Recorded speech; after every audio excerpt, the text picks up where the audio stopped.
He wasn't supposed to be there. She wasn't supposed to need anyone. And the moment he grabbed her arm at the edge of that open shaft, both of their lives changed in ways neither of them was ready for. Novacor's untouchable CEO, a single father with nothing left to lose. One split second between life and death, and a secret that could destroy everything they were building. If this story already has you hooked, hit that like button right now and drop the name of your city in the comments below. I want to see exactly how far this story travels.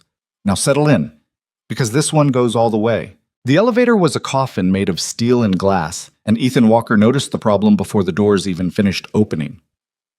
He was standing in the lobby of Novacor Industries on a gray Tuesday morning, badge still warm from the lanyard they'd pressed into his hands 40 minutes ago during the world's most efficient HR orientation.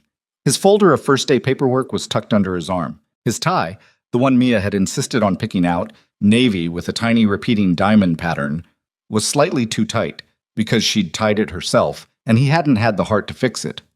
He was 32 years old, freshly hired into a temporary operations role he'd been told carried a competitive probationary review at the 90-day mark, and he was already thinking about the grocery list he needed to finish before pickup at 3:15.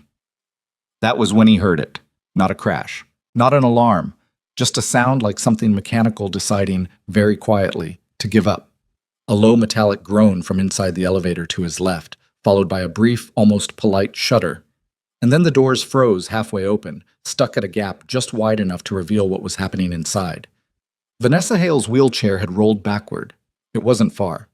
Maybe 8 inches, maybe 10. But the elevator car had stopped level with the lobby floor on one side, and on the other, through the maintenance panel that had somehow come unlatched at the rear of the car, there was a freight shaft, open, dark, no safety barrier. The kind of gap that building code violations were made of, the kind that showed up in lawsuits, and right now it was directly behind the rear wheels of the CEO's chair. She hadn't screamed. That was the first thing Ethan registered. Vanessa Hale was gripping both armrests with the controlled stillness of someone who had taught herself years ago not to show fear, not publicly, not ever. And she was watching the lobby with an expression that was working very hard to stay composed while her knuckles went white against the chrome. 2 security guards were already moving toward the elevator. A woman from reception had pressed herself flat against the desk, like the additional distance would help. A man in a tailored suit, some kind of VP, Ethan would learn later, had his phone halfway out of his pocket, eyes bouncing between Vanessa and the camera in the corner of the lobby, as if calculating optics before deciding on action. Ethan dropped his folder. He didn't think about it. He didn't do the math. He crossed the lobby in maybe 4 strides, jammed his shoulder against the half-open elevator door to stop it from triggering a close cycle, and reached inside with both hands and grabbed the push handles at the back of the chair. The floor of the elevator shifted. Not dramatically, just a slight tilt, a small hydraulic sigh from whatever mechanism had already failed, but it was enough. The chair moved another 3 inches toward the shaft. Ethan felt it through his hands and pulled hard in the opposite direction, planting his left foot against the elevator door frame and his right foot braced on the lobby tile, leaning back with everything he had. The chair rolled forward, clear, past the threshold, onto solid lobby floor. He let go and stepped back, breathing hard, and for a moment the lobby was completely silent, except for the elevator making another low, unhappy sound before the doors finally closed on their own. Ethan straightened his tie. Mia's knot had survived the ordeal, and then he looked up. And Vanessa Hale was looking at him. She was 30 years old, and she ran a company with 4,000 employees and a market cap that financial journalists like to compare to rising stars in the tech sector. And right now she looked like a woman processing something she hadn't planned for. Her expression was difficult to read, not because it was blank, but because there were too many things moving across it at once, and she was visibly deciding which one to let show. She settled on professional. "You're new," she said. "Yes, ma'am." He cleared his throat. "Ethan Walker. Operations." "Operations?" She repeated the word like she was filing it somewhere. Her eyes dropped briefly to his tie, the navy diamond pattern, and then came back up. "Were you injured?" "No." "Good." She adjusted her grip on the armrests, spine perfectly straight. "The elevator will need to be taken out of service and inspected. Please inform building maintenance on your way to HR." And then she wheeled past him toward the executive corridor, because apparently what had just happened was a maintenance issue and not a near-death experience. And Ethan stood there in the lobby watching her go and thinking, well, that's one way to start a Tuesday. The security guards were staring at him. The VP had put his phone away. The woman from reception was looking at Ethan the way people look at someone who has just done something either very brave or very stupid and isn't sure which category to put it in yet. Ethan picked up his folder, straightened his papers, and went to find building maintenance. He had taken this job because the rent was due, because Mia's school had just sent home a form about an upcoming field trip that cost $45, and because his last position, a solid, stable role with a mid-sized logistics firm, had ended when the company restructured and eliminated his entire department in a single afternoon. 11 people out in one email. He'd been the one who'd spent the following 3 weeks helping his former colleagues update their resumes, because that was who Ethan Walker was, apparently, even when his own situation was dire. His sister-in-law, Carol, had forwarded him the Novacor posting with a message that said only, "This is operations. You're good at operations. Apply." Carol was direct like that. She'd been direct since before her sister Ethan's wife had passed 4 years ago. She'd stayed that way through the funeral, through the brutal months after, through the slow, ugly work of learning how to be a father to a 3-year-old grief-struck child without a partner to carry half the weight.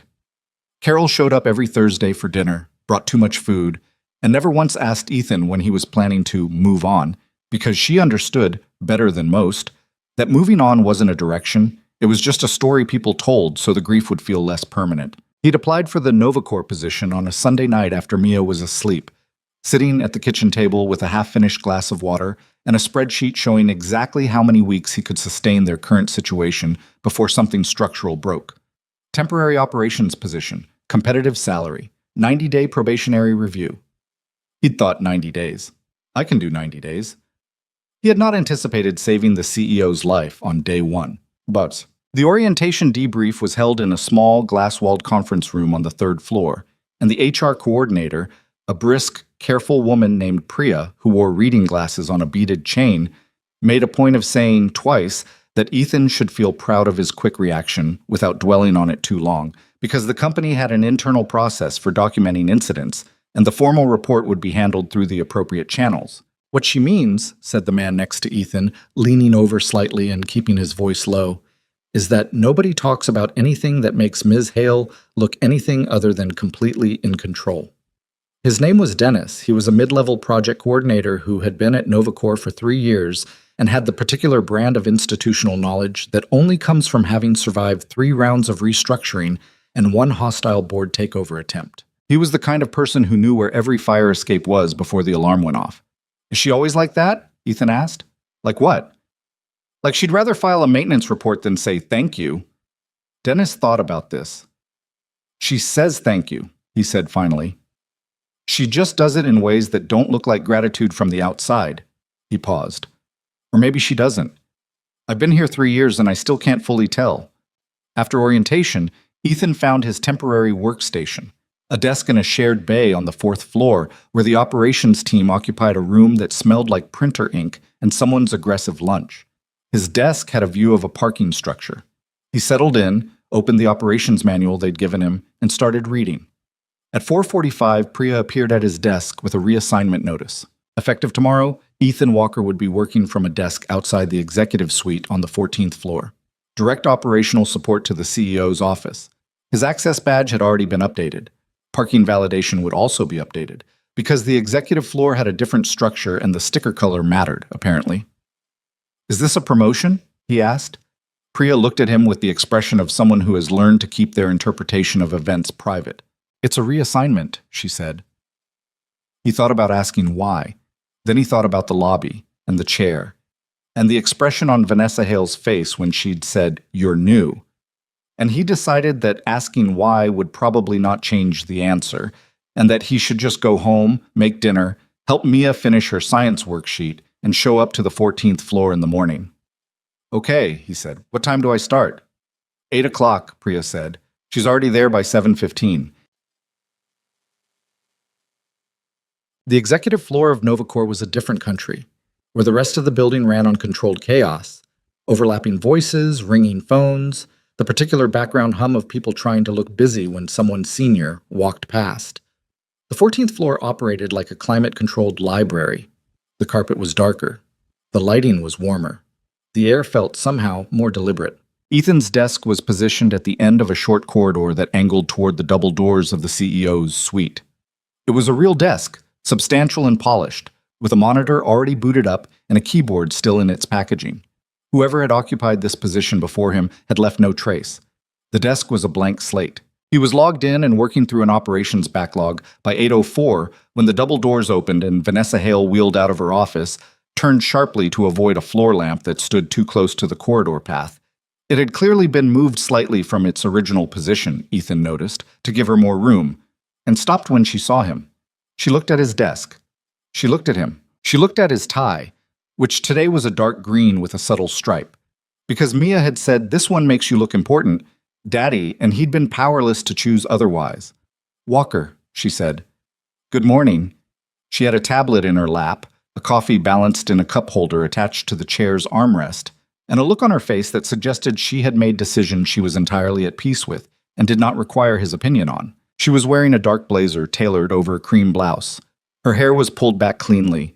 She looked in the way of certain people who have spent years being underestimated, like someone who had decided a long time ago to remove any possible source of doubt from her appearance. "You'll be handling inbound operations requests before they reach my office," she said.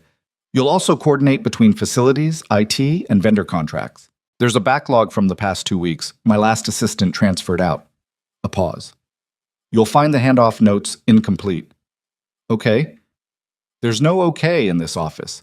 Either it's a problem that needs to be flagged or it's something you'll handle." Ethan considered this. "Then I'll handle it," he said. She looked at him for a moment, not evaluating exactly, but something adjacent to that. Then she turned and wheeled back toward her suite. "The floor lamp needs to be moved 18 inches to the left," she said, without turning around. "It's been in the wrong position since last Tuesday." He moved it. The next morning it was in the right position when she came through, and she didn't mention it, and Ethan filed that away as the operational equivalent of a passing grade. Halt. The thing about working in close proximity to someone like Vanessa Hale was that you very quickly learned the difference between what she said and what she meant, and that the gap between those two things was not deception, it was armor. She was precise, which he respected. She was impatient with laziness, but not with difficulty, which he figured out in the second week when he hit a genuine wall on a vendor contract discrepancy, and told her directly that he needed another day instead of submitting a half-finished resolution. She'd looked at him for a beat and then said, "Fine, but I need the full analysis, not just the conclusion." He gave her both. She read it the same afternoon and sent him a one-line email. Correct. File with procurement and loop in legal. That was the high praise version. He learned her schedule the way you learn the layout of a house you're new to. Not by memorizing it, but by paying attention. She was in by 7:15 every day. She took lunch at her desk except on Thursdays when she had an off-site physical therapy session that she logged on her calendar as a standing external meeting and that no one on the 14th floor ever commented on, ever. She worked late 3 nights a week, sometimes 4. She did not chat. She did not do the kind of sideways office small talk that most executives use to manage relationships. The how was your weekend? Big plans for the holidays routine that was really just proximity maintenance dressed up in casual language. What she did do, Ethan noticed, was watch. She paid attention in a very specific way, the way of someone who had learned that what people said and what they did were 2 different data sets, and that the second one was more reliable. He figured out, around week 3, that she had put him at this desk not despite what had happened in the lobby, but because of it. Not as a reward, as a test. She wanted to see if someone who had done an impulsive, risk-heavy thing on day 1 was actually reliable in the slower, less dramatic work, or whether the elevator moment had been adrenaline and the rest of him was ordinary. He was fine being tested. He had nothing to prove to anyone except Mia, and Mia's metric was whether he came home on time and remembered to put the star sticker on her reading chart. It was a Wednesday afternoon in the 4th week when everything shifted. Ethan had stayed slightly late to finish a facilities report, and he was in the process of shutting down his computer when the elevator opened and Mia came out of it. This was not supposed to happen. Mia was 7 years old with her mother's eyes and Ethan's stubbornness and a gap between her 2 front teeth that she was genuinely proud of, and that made her smile look like something assembled with great enthusiasm and imperfect tools. She was wearing her school backpack, which was shaped like a dinosaur, and she was holding Carol's hand, and she looked around the 14th floor with the expression of someone who has arrived somewhere very important. "There you are," she said when she spotted Ethan. Carol, 2 steps behind her, mouthed, "I'm sorry," over the top of Mia's head. She'd had a work emergency, apparently, and the after-school pickup had turned into an unexpected transit situation, and Mia had very firmly informed Carol that she knew where her dad worked, and it was not that far, and they should just go there. "You can't be up here, Bug," Ethan said, crouching to Mia's level. "Why? Are you in trouble?" "No. It's just... Is that her wheelchair?" Ethan turned. The double doors to the CEO suite were open. Vanessa had come through and stopped in the corridor, tablet in hand, apparently on her way somewhere, and she had stopped because there was a 7-year-old standing in her corridor looking at her wheelchair the way most people looked at something genuinely interesting, rather than the way people looked at it when they were trying very hard not to look at it. "Yeah," Ethan said carefully. Mia walked toward Vanessa with the directness of a child who has not yet learned to perform hesitation. She stopped a few feet away and studied the wheelchair with focused attention. "Does it have motors?" she asked. Vanessa blinked. "It does not. It's manual. My friend at school has one with motors. She lets me push it sometimes, but she said the motors are better because she doesn't have to wait for people." Mia looked up. "Do you push it yourself or do people push it for you?" "I push it myself," Vanessa said. "That's probably better," Mia said, with great seriousness, "because then you can go wherever you want." There was a pause. Ethan was in the process of formulating an apology that would somehow encompass both the intrusion and his daughter's unfiltered observation style. But before he could get it out, something happened on Vanessa's face that he had not seen there before. It wasn't a full smile. It was closer to the thing that happens just before a smile, when the defenses come down by about 0.5 millimeter and the face does something true. "That's correct," Vanessa said. "That's exactly why." Mia nodded, satisfied. "What's your name?" "Vanessa." "I'm Mia. My dad works here. He said it's an important company." "Did he?" "He also said his boss is really serious." Mia tilted her head. "Are you the serious boss?" Vanessa looked at Ethan. Ethan looked at the ceiling. "I've been told that," Vanessa said. "That's okay," Mia said. "My teacher is serious too, but she's actually nice. You can be both." Carol from behind Ethan's shoulder was making the face of someone watching a car approach a speed bump very fast and deciding whether to warn anyone. Vanessa looked at Mia for a moment longer, then she looked at Ethan. "You should take your daughter home," she said. "The facilities report can be submitted in the morning." "Yes, absolutely. Mia, can I see the rest of the floor?" Mia asked. "No," Ethan said. "It's not very interesting," Vanessa said at the same moment. "But the elevator has a mirror in it. The whole wall." Mia's eyes went wide. "The whole wall?" "The whole wall." Mia looked at Ethan with the expression she used when she wanted him to understand that the universe had just aligned in her favor and she did not intend to waste it. He gathered his bag and his daughter and steered her gently toward the elevator, and as the doors closed, he caught a glimpse of Vanessa Hale, still in the corridor, watching them go, with the expression of someone who has just been surprised by something small and is not entirely sure what to do with it. After that, things were different. Not dramatically. Not in any way that would have been legible to someone watching from outside. But the 14th floor had a different quality to it. Vanessa still worked behind closed doors. She was still precise and demanding and unlikely to tell you that you'd done something well unless the silence that followed meant exactly that. But she came through the corridor more often on her way somewhere, and occasionally she paused at his desk on her way back and said things like, "The vendor issue with the Reyes contract. Did you see the clause on page 17? And then actually waited for his answer instead of rolling past before he could give it. She asked him, once, what Mia was studying in school. "Science," he said. "She's doing a project on weather systems. She seems interested in how things work mechanically." "She is. She took apart a toaster last month." "Did she put it back together?" "Mostly." Vanessa made a sound that was not quite a laugh, but was in the same zip code. My father had a phrase for that. Curiosity is not a malfunction. He sounds like a good engineer. He was.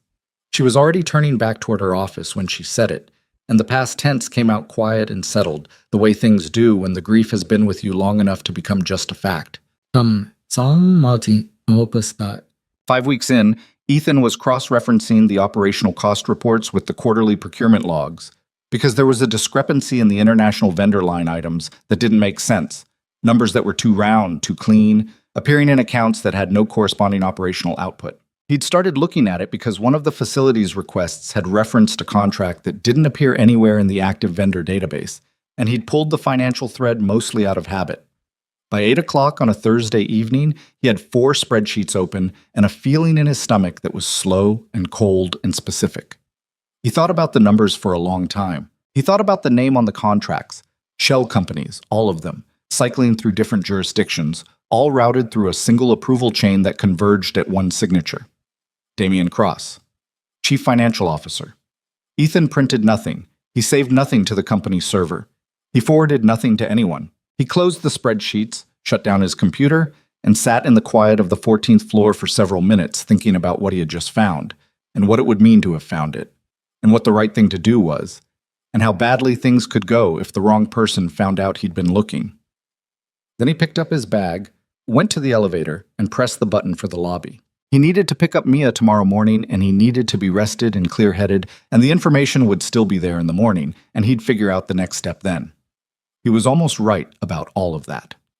What he didn't see, because he was already in the elevator, was the small security camera icon that blinked in the corner of the IT monitoring dashboard, the one that logged which employee accounts had accessed which files in after-hours sessions, and the quiet notification that was already making its way automatically to a secondary inbox. And he didn't see, because he was already in the parking structure, the message that arrived in Damian Cross's personal email 4 minutes later, flagged as high priority, containing a single line.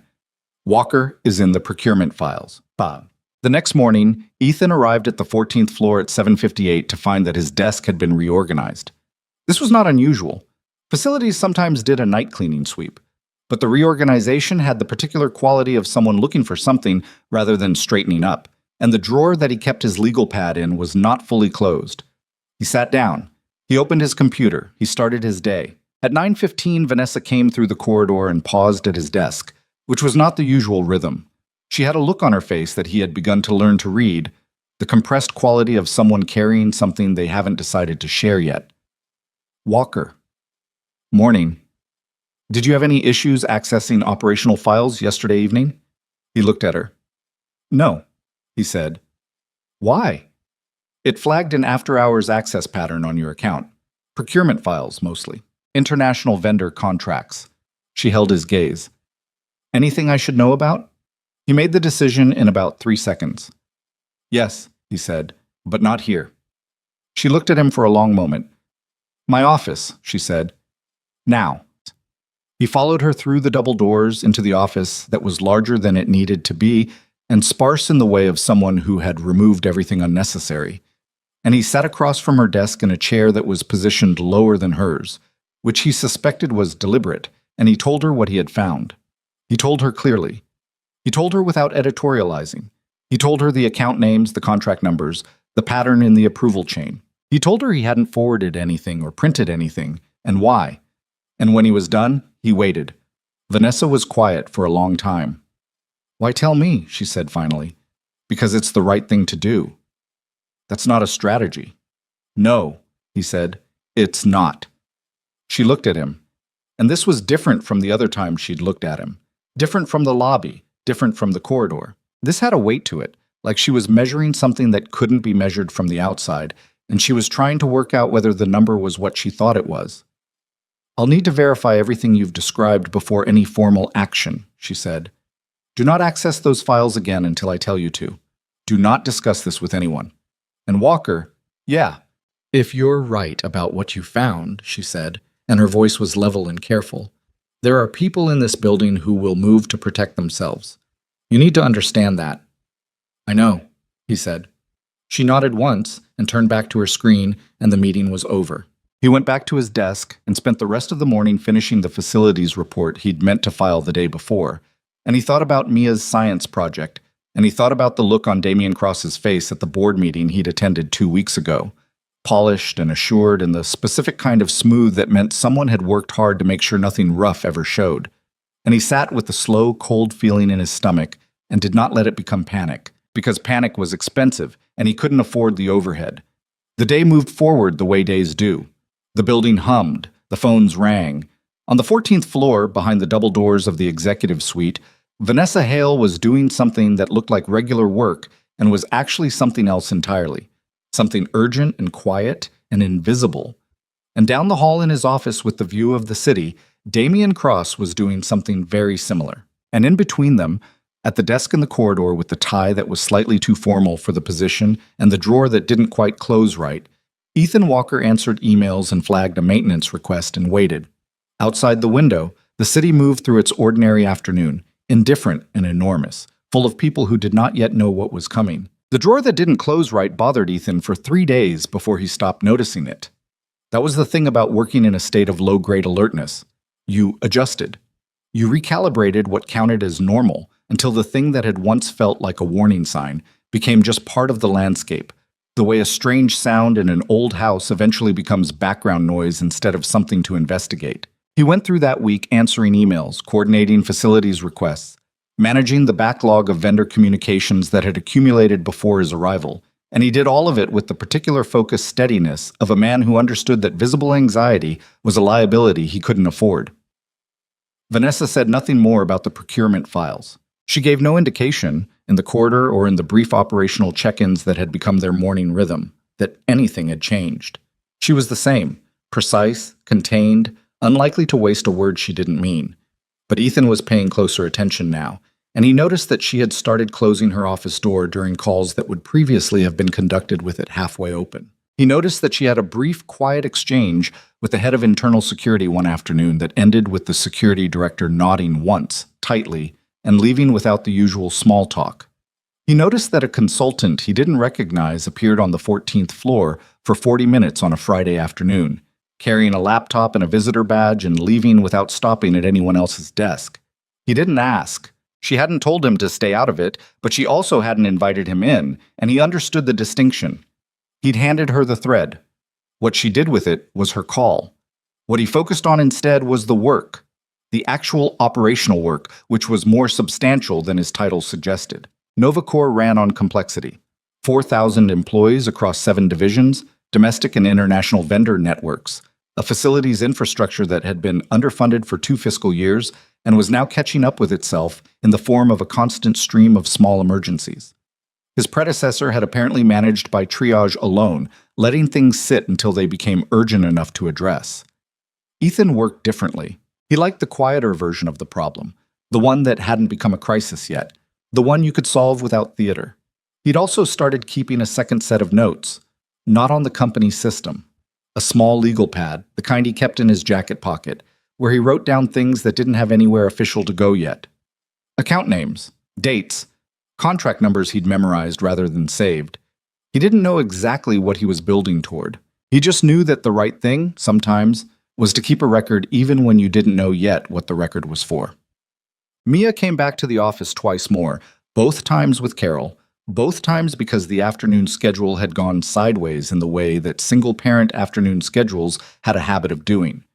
The second time, Ethan had texted Vanessa's assistant, a careful, measured woman named Lynn, who communicated primarily through precise subject lines and read receipts, to say that he would be receiving a brief family visit and it would not recur. Lynn had responded with, "Ms. Hale is aware. She said the small conference room at the end of the corridor is available if you need the space." Ethan had stared at that message for a moment, then typed back, "Thank you." Mia had spent 20 minutes in the small conference room eating the crackers Carol had packed and drawing a picture of a weather system that was technically for her science project but had evolved, in the way of Mia's drawings, to include a dragon. She had also, without anyone organizing it, ended up in a 10-minute conversation with Vanessa that Ethan had not been present for, because he'd been on a call, and which he'd only heard about afterward in fragments. She knew about isobars, Mia told him on the drive home. What? In weather. She knew what an isobar was. I didn't think grown-ups knew that unless they were teachers. She runs a company, Ethan said. She probably knows a lot of things. She said weather systems are like organizations, Mia said with great seriousness. She said they both fall apart when the pressure gets uneven. A pause. I don't know what that means, but I wrote it down. Ethan kept his eyes on the road. Smart woman, he said. Yeah. Mia looked out the window. She looked kind of sad when I left. He didn't have an answer for that. He drove the rest of the way home in the particular quiet that Mia allowed when she sensed something didn't need to be talked about further, and he thought about a 30-year-old woman in a corner office who knew what an isobar was and had told a 7-year-old that organizations fall apart when the pressure gets uneven. And he wondered how much of that had been a lesson in meteorology and how much had been something else. The campaign against Ethan started quietly, the way most effective campaigns do. He didn't recognize it for what it was at first because the individual pieces were small enough to explain away. A vendor call he hadn't been looped in on, even though his name was on the relevant contract, an operations meeting where the agenda had been revised and his item removed, with a note from someone in scheduling that said reorganized per CFO direction. A brief interaction with a board liaison named Gareth, who had stopped by the 14th floor on a Tuesday and asked Ethan with very polished casualness how long he'd been in operations and what his background was in financial systems. I'm not in financial systems, Ethan said. I'm operations. Of course, Gareth said, smiling. Just getting to know the team. After he left, Ethan thought about the question for a while. Then he thought about who had sent Gareth and why, and the cold feeling in his stomach, which had quieted over the past few weeks, came back. He wrote Gareth's name in the legal pad. Under it, he wrote, Tuesday, financial systems question, who briefed him. 2 days later, Lynn forwarded him a message that had come through the general 14th floor inbox, addressed him personally to operations support. It was from someone in the legal department asking for clarification on his access to international procurement records and whether it had been formally authorized. The tone was professional. The implication was not. He read it twice. Then he printed it, the one thing he'd printed since the night he found the contracts, folded it, put it in his jacket pocket, and went to knock on the double doors. Vanessa was on a call. He could hear her voice through the door, clipped and focused. He waited. When she opened the door 5 minutes later, she looked at him and immediately looked at the way he was standing, and something in her expression shifted. Come in, she said, before he'd said a word. He handed her the printed email. She read it. Her face stayed even. Who sent this to you? She asked. Legal. Someone named Patterson. Patterson reports to the General Counsel. The General Counsel has been close to Damien Cross for 6 years. She set the email on her desk. This is not a legal inquiry. This is positioning. I figured. They're building a paper trail, she said. Unauthorized access to sensitive financial records. It'll look like you were digging for leverage or selling information or... She stopped. How careful were you that night? I didn't save anything to the server, he said. I didn't forward anything. I printed nothing until just now. He paused. But my login is in the access log. That's already there. Yes. She was quiet for a moment. What I've been doing these past weeks, the verification work, it's close, but I need more time. How much time? A week. Maybe 10 days. Ethan thought about the email. He thought about the board liaison's question. He thought about the way these things worked. Not dramatically, not all at once, but in accumulation. The way water finds the cracks you didn't know were there. Cross knows I found something, Ethan said. He's known since the night I accessed those files. Yes. So he's not going to wait 10 days. She held his gaze. No, she said. He's not. The silence in the room had a specific quality, the kind that happens when two people are looking at the same problem from the same angle and neither of them has a clean solution. Ethan had been in rooms like this before. Not in corporate offices, but in the 3 a.m. conversations after the hospital, when the doctors had used words like prognosis and timeline, and he and Carol had sat in a waiting room trying to figure out how to carry something that was too heavy to carry and had to be carried anyway. I'm not going anywhere, he said. Vanessa looked at him with an expression that was careful and complicated, and maybe, underneath it, something quieter. I know, she said. That's the part that worries me. Damien Cross was 51, silver-haired, and the kind of polish that took sustained effort to maintain. He had the handshake of someone who had spent years calibrating exactly how firm to grip and exactly how long to hold it. He smiled often, and the smile never quite reached the part of the face above the cheekbones. He had been CFO of Novacor for 7 years, and in those 7 years had built the kind of institutional influence that is harder to remove than a structural wall, because it's load-bearing in ways that only become visible when you try to take it out. He had also, over those 7 years, moved approximately $9 million through a network of international shell companies that existed only on paper, serviced only invoices, and produced exactly nothing of operational value. He had been careful. He had layered the contracts through legitimate vendor channels, attached them to real projects at early stages, then severed the connection before the project moved to delivery. The numbers were large enough to matter and small enough to miss if you weren't looking. He had been counting on the fact that operations and finance ran on parallel tracks and rarely intersected at the document level. And for 7 years, that had been correct. Ethan Walker had been looking because a facilities request had referenced the wrong contract number, which had led him to a vendor database discrepancy, which had led him to a procurement log that didn't balance, which had led him to stay late on a Thursday to figure out why. He hadn't been looking for Damian Cross. He'd been looking for a missing line item. That was the thing about meticulous dishonesty. It could be undone by ordinary diligence, the unremarkable kind, the kind that didn't make the news.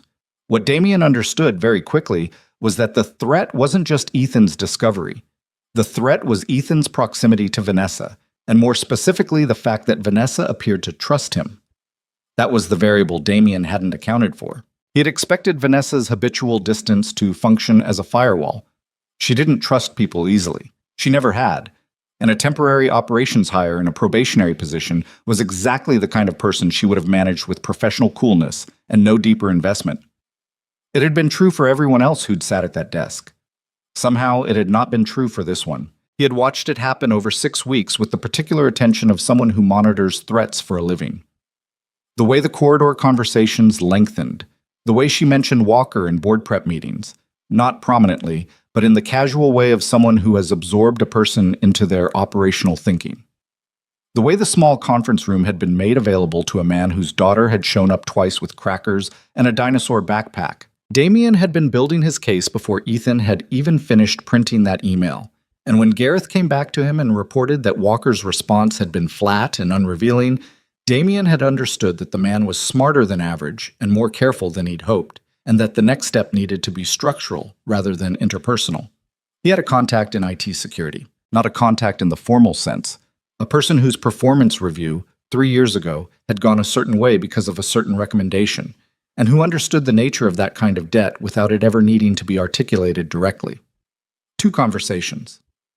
A few lines of code inserted into a logging system. A set of file access records, time-stamped at 2 in the morning, originating from Ethan Walker's credentials, accessing the company's financial server infrastructure from an external IP. It was clean work, the kind that would look to anyone reviewing it like a man who had been careful in the office but sloppy from home, who had covered his tracks at his desk but forgotten that the VPN logs were archived. Damian hadn't moved on it yet. He was waiting for the right moment, the right context, the right audience. Timing, in his experience, was not about being first. It was about being decisive when the room was already prepared to believe you. The board meeting was scheduled for the last Thursday of the month. It was a quarterly review, standard, but this quarter it carried an additional agenda item that had been proposed by 3 board members at Damian's quiet suggestion, a review of executive leadership and organizational focus, which was the kind of phrase that sounded procedural and meant something entirely specific. Ethan found out about it from Dennis, who had a particular gift for knowing things before they were officially knowable, and who appeared at the 14th floor on a Wednesday morning with 2 coffees, which he set on Ethan's desk with the casual care of someone delivering a warning disguised as refreshment. "You didn't hear this from me," Dennis said. "Okay?" The board meeting Thursday. There's a closed session at the end. Cross proposed it. The item is officially organizational efficiency review, but the word going around in the executive admin network is that it's about Vanessa. He paused. Specifically, about whether she's been making decisions influenced by personal attachment to a particular employee. Ethan looked at his coffee. "That's me." "That's you," Dennis confirmed. The argument being that she moved you to the executive floor, gave special access to a temporary hire, allowed repeated personal visits from a family member, and deviated from protocol on at least 2 HR matters. He paused again. "I don't know if any of that is accurate. Some of it's accurate," Ethan said. "Right."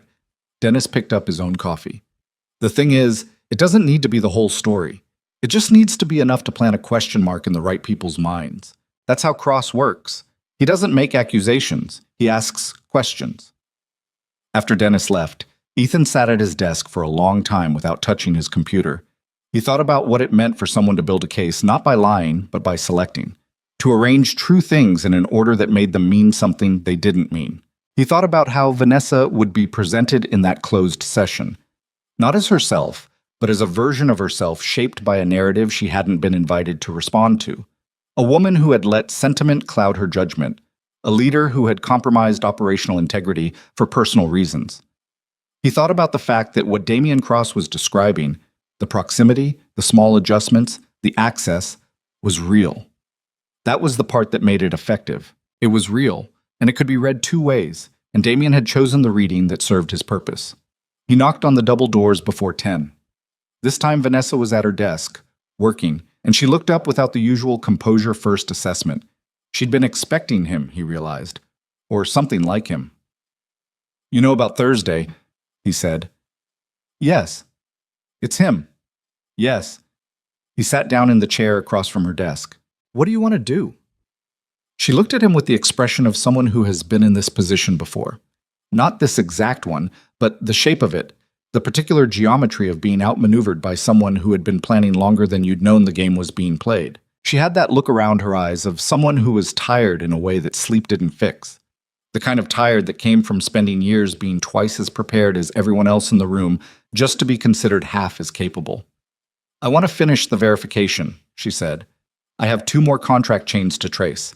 If I can document the full movement of funds before Thursday, I can walk into that board meeting with something that makes his narrative irrelevant. Can you finish it in time?" "I don't know." A pause. "I wasn't expecting him to move this fast." "He moved fast because he's scared," Ethan said. "That's actually useful information." She looked at him. "How is that useful?" "Because scared people make mistakes. They accelerate before they're ready.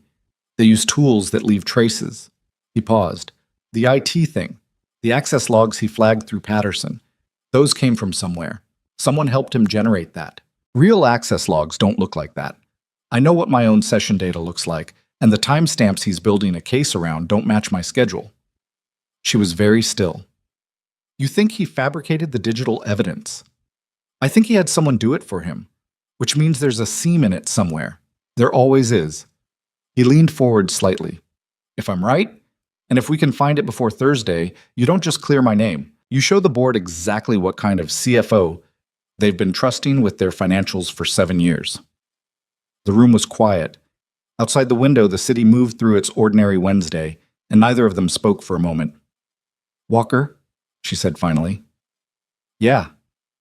If this goes wrong, if we push on this and he's ready for it, he'll move to have you removed from the building before the board meeting even starts. You won't be there to speak on your own behalf, and the narrative he's built will be the only one in the room." "I know," he said. "You have a daughter." "I know that too." She looked at him the way she had in the elevator lobby, like she was trying to work out the math on something that didn't reduce cleanly. "Why?" she said, and it wasn't a rhetorical question. "You could walk away. 90-day probationary position. No one would fault you for—" "Yeah, they would," he said quietly. "I would." She held his gaze for a long time. "Okay," she said. "Then let's find the seam." They worked separately, because working together in the same room with the door closed would have looked exactly like what Damian Cross had told the board it was. Ethan stayed at his desk in the corridor. Vanessa stayed in her office. They communicated through Lynn's email account, not because Lynn was complicit, but because Lynn was meticulous and kept records and operated on a system that didn't route through any of Damian's oversight chains. What Ethan found took him 2 days and felt, when it finally came together, less like a discovery and more like a thing that had been waiting to be seen. The fabricated access logs had been generated by a script. He could tell because the session start times were too consistent. They varied by less than 90 seconds from one to the next, which was not how human behavior worked. Real login patterns were irregular. You came in early some days, late others, you got distracted and your session ran long. You had a meeting and shut everything down at an odd time. These sessions ran like a metronome, and whoever had written the script had been competent but not thorough, and they had not thought to add noise. He wrote the analysis in longhand on his legal pad, 3 pages, precise and documented. He did not type it. He did not put it anywhere digital. On Thursday morning, before the board meeting, he would give those 3 pages to Vanessa directly, and she would decide what to do with them. Vanessa, for her part, had finished the contract chain verification on Tuesday night, working until past midnight, and had sent Ethan a single message through Lynn's account that said, "Full documentation, all 9. We have him." He'd read it sitting at the kitchen table at home, Mia long asleep, the apartment quiet, and he'd felt something in his chest that was not quite relief. Because relief was premature, but was something in that direction. A loosening of the thing that had been braced since the Thursday night he'd stayed late to track down a missing line item and accidentally walked into someone else's crime. He'd turned off his phone and gone to bed, and in the morning made Mia pancakes and listened to her explain, in great detail, the difference between a cold front and an occluded front. And he thought that was a reasonable thing to be an expert in, and that maybe he should know more about weather. Wednesday evening, the day before the board meeting. Ethan was finishing a facilities report that did not need to be finished that night, but that he was finishing anyway because sitting still felt wrong, and his hands needed to be doing something useful while his mind ran the same calculations on a loop. He was the only one left on the 14th floor. Lynn had gone home at 6.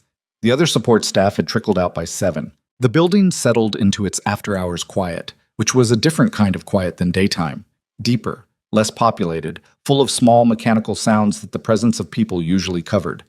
He was about to shut down his computer when his phone buzzed. The message was from a number he didn't recognize, no name, and it said only, "Walker. Don't come in tomorrow. Trust me." He stared at it. He read it 3 more times. Then he set his phone down, because unknown numbers sending warnings the night before a board meeting were not something he was going to act on without knowing who was on the other end, and he went back to his report. His phone buzzed again. Same number. "I work in IT security. I helped Cross build the log files. I didn't know what they were for. I want to fix it." Ethan put his pen down. "Yeah, outside." He sat there in the quiet of the 14th floor, in the building that hummed its ordinary nighttime hum, and he thought about the kind of fear that made people come forward at the last possible moment. Not heroic fear, not clean fear, but the messy kind. The kind that had been sitting on someone's chest for weeks and finally got too heavy. The kind he recognized. He typed back, "What are you offering?" The response took 4 minutes. When it came, it was a screenshot of a server log. Original, unmodified, time-stamped with a different creation date than the fabricated version, metadata intact. The real version of the access records, which showed nothing. Below the screenshot, "I kept a copy. I don't know why. I think I knew I'd need it." Ethan looked at this for a long time. Then he forwarded the screenshot to Lynn's account with a subject line that said only, "For Ms. Hale. Tonight if possible." He shut down his computer. He gathered his things. He went to the elevator. In the lobby, he stopped at the security desk and nodded at the overnight guard. A man named Philip, who had been at Novacor for 11 years, and who once told Ethan that the building was like a person. It had good moods and bad ones, and you could tell from the way the vents sounded after midnight. "Night, Mr. Walker," Philip said. "Night, Philip." He paused. "Anything strange today? Anything that seemed off?" Philip thought about it with the seriousness of a man who took his 11 years of atmospheric reading seriously. "Mr. Cross came back in at 9 tonight," he said. "He doesn't usually do that." "No," Ethan said. "He doesn't." He stood there in the lobby for a moment, and the building made a small sound above him. Not the elevator, not the vents. Something else. Something that Philip probably had a name for. Something that the building was saying about itself, the way buildings sometimes did, late at night when the people inside them were about to make decisions they couldn't take back. Ethan walked out into the cold and went home to his daughter. He slept badly, which was not surprising. Ethan lay in the dark of his apartment with the particular wakefulness of someone whose brain had decided that nighttime was actually a very productive period for running worst-case scenarios.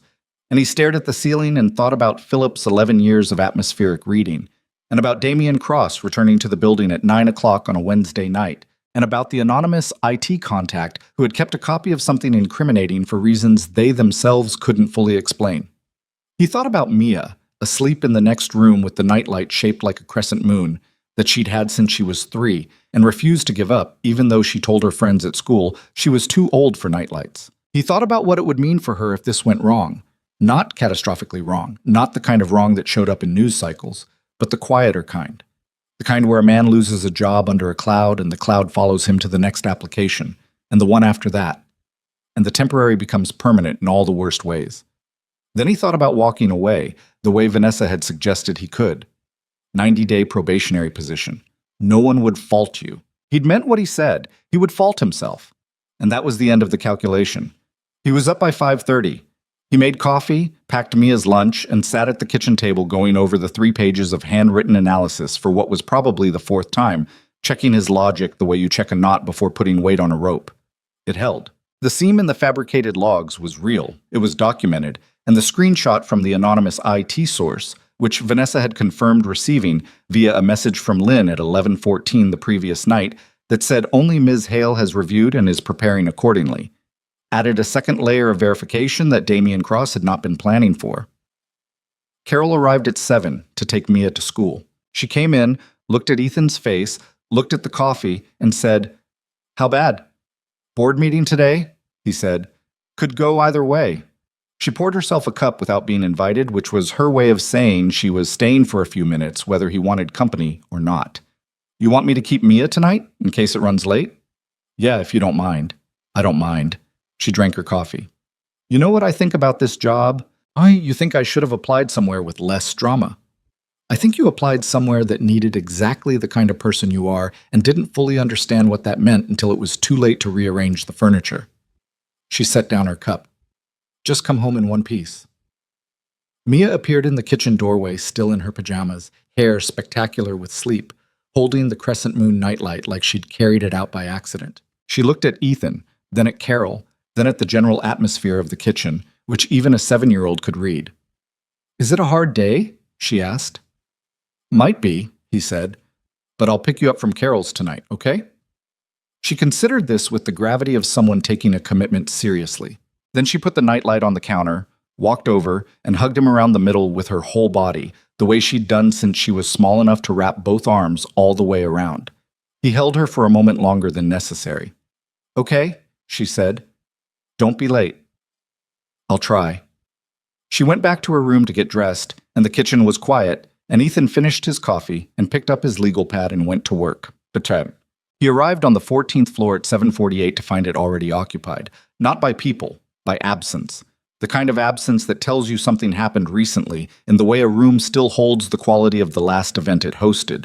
Lynn's desk had papers on it that hadn't been there the night before, stacked with her characteristic precision, but slightly more of them than usual. The door to Vanessa's suite was closed, which was normal for early morning, but the light under the door was on, which meant she'd been there before 7:15. He sat at his desk and opened his computer and spent the first hour doing the ordinary work, because the ordinary work still needed doing regardless of what was happening in the closed session. A vendor escalation from the overnight queue. A facilities request from the 6th floor about a climate control issue in the server room. He answered both and filed a third, and was halfway through a contract renewal flag when Lynn appeared beside his desk with a folder and a look that was more compressed than usual. "She wants to see you before 11, Lynn said. She said bring the legal pad." "Does she need anything else?" "She said bring the legal pad," Lynn repeated, which was Lynn's way of saying that was the whole message and she was not adding editorial commentary. He went in at 10:15. Vanessa was at her desk, but not in the way she usually was. Usually she had her posture, the particular uprightness that she wore like a second garment, the kind that said, "I am in this chair because I choose to be, not because it chose me." This morning she was leaning slightly forward, elbows on the desk, and she looked like someone who had been awake for a long stretch and was running on something other than sleep. She still looked controlled, but underneath the control was something thin. "Sit down," she said. He sat. He put the legal pad on the desk between them. She looked at it. "Is it solid?" "Yes." "Walk me through it." He did. 3 pages, 12 minutes, every line of the analysis. She listened without interrupting, which was how she listened when something mattered. Not silently exactly, but with a very specific quality of attention that communicated she was tracking every word and filing it. When he finished, she was quiet for a moment. "The session regularity," she said. 90 seconds variance, that's your strongest point. And the creation timestamp on the original log that the IT source provided. That's independent corroboration. 2 things together are harder to dismiss than one." Damien will say the IT source is fabricating the screenshot. He can say that, but the metadata is intact and verifiable, and the source is willing to give a formal statement. People who fabricate evidence don't usually keep the original. He paused. Also, willing to testify is different from testifying comfortably. This person is scared. If we use them, we need to move fast before they reconsider. Vanessa nodded slowly. She looked at her own documentation, spread across the left side of her desk. Pages of contract analysis, account traces, the financial architecture of 7 years of careful theft. $9 million. 43 separate transactions. 6 shell companies that did not exist as anything other than names in a legal database. I've been building this case for 6 weeks, she said, and I still don't know if it's enough. It's enough, Ethan said. The question is whether the board will let us present it before Cross presents his. She looked at him. The closed session is at 2. He controls the framing because he proposed the item. That means he goes first. Then we need someone in the room who knows what's coming and can slow it down long enough for you to respond. He paused. Do you have anyone on the board? Someone who's been watching Cross with questions they haven't asked yet? She thought about it. Margaret Chen, she said finally. She's asked about international vendor performance twice in the last 2 quarters. Cross answered her smoothly both times, but she didn't stop watching. Can you reach her before 2? I can try. Don't tell her everything, just enough that she knows to buy you time. Vanessa looked at him with the expression she sometimes got when she was recalibrating something internally. Not visibly, not dramatically, but in the small shift of a person who has updated their understanding of another person by a meaningful increment. You've done this before, she said. Not this specifically, but something like this. Not like this, he said. But I've been in situations where someone with more institutional power was trying to do something wrong, and I had to figure out what I could do about it from where I was standing. He paused. Usually, it was smaller than this. What did you do? Usually, I tried to document everything and tell the truth and trust that the truth was findable if someone looked. A pause. Sometimes it worked. She held his gaze. And when it didn't, I still slept okay, he said. Mostly. She almost smiled. It wasn't the crescent moon nightlight version of an almost smile. It was something quieter and more complicated, like a door opening a few inches in a room that had been sealed for a long time. All right, she said. I'll reach out to Margaret. You go back to your desk. Don't do anything that looks reactive. And Walker, yeah. Thank you, she said, for the legal pad. He understood that the legal pad was not the only thing she was thanking him for, and he understood why she'd chosen to frame it that way, and he nodded once and went back to his desk. The afternoon was the kind of slow that felt like something pressing against you from the other side of a wall. At 12:40, the citywide emergency alert system issued a test notification, which everyone's phones received simultaneously and which caused the particular brief collective startle that mass alerts always produced. Ethan checked the notification, confirmed it was a test, and went back to work. Outside the windows, the sky had gone the color of old pewter, and the weather system that had been building offshore for 2 days was finally making its approach. The forecast had said possible thunderstorms by evening. Mia would have called it a warm sector occlusion and explained it with great seriousness to whoever was in the room. At 1:15, the lights flickered. Not for long, just a brief dip, the kind that happens when the grid is carrying more than it likes, and then they came back and everything continued. But Ethan noticed it, and he noticed that the building's backup systems made a small confirming sound. And he noted it the way you note small things when you've been operating in a heightened state of attention. At 1:45, he saw Vanessa leave for the boardroom. She came through the corridor in the way she moved when she was fully composed and fully focused, which was a specific kind of forward momentum that left no room for interpretation. She had her tablet. She had the folder of documentation. She did not look at his desk when she passed, which he understood was deliberate. Looking would have been a tell, and she was too smart for tells. He watched her go, then he turned back to his screen. The board meeting started at 2.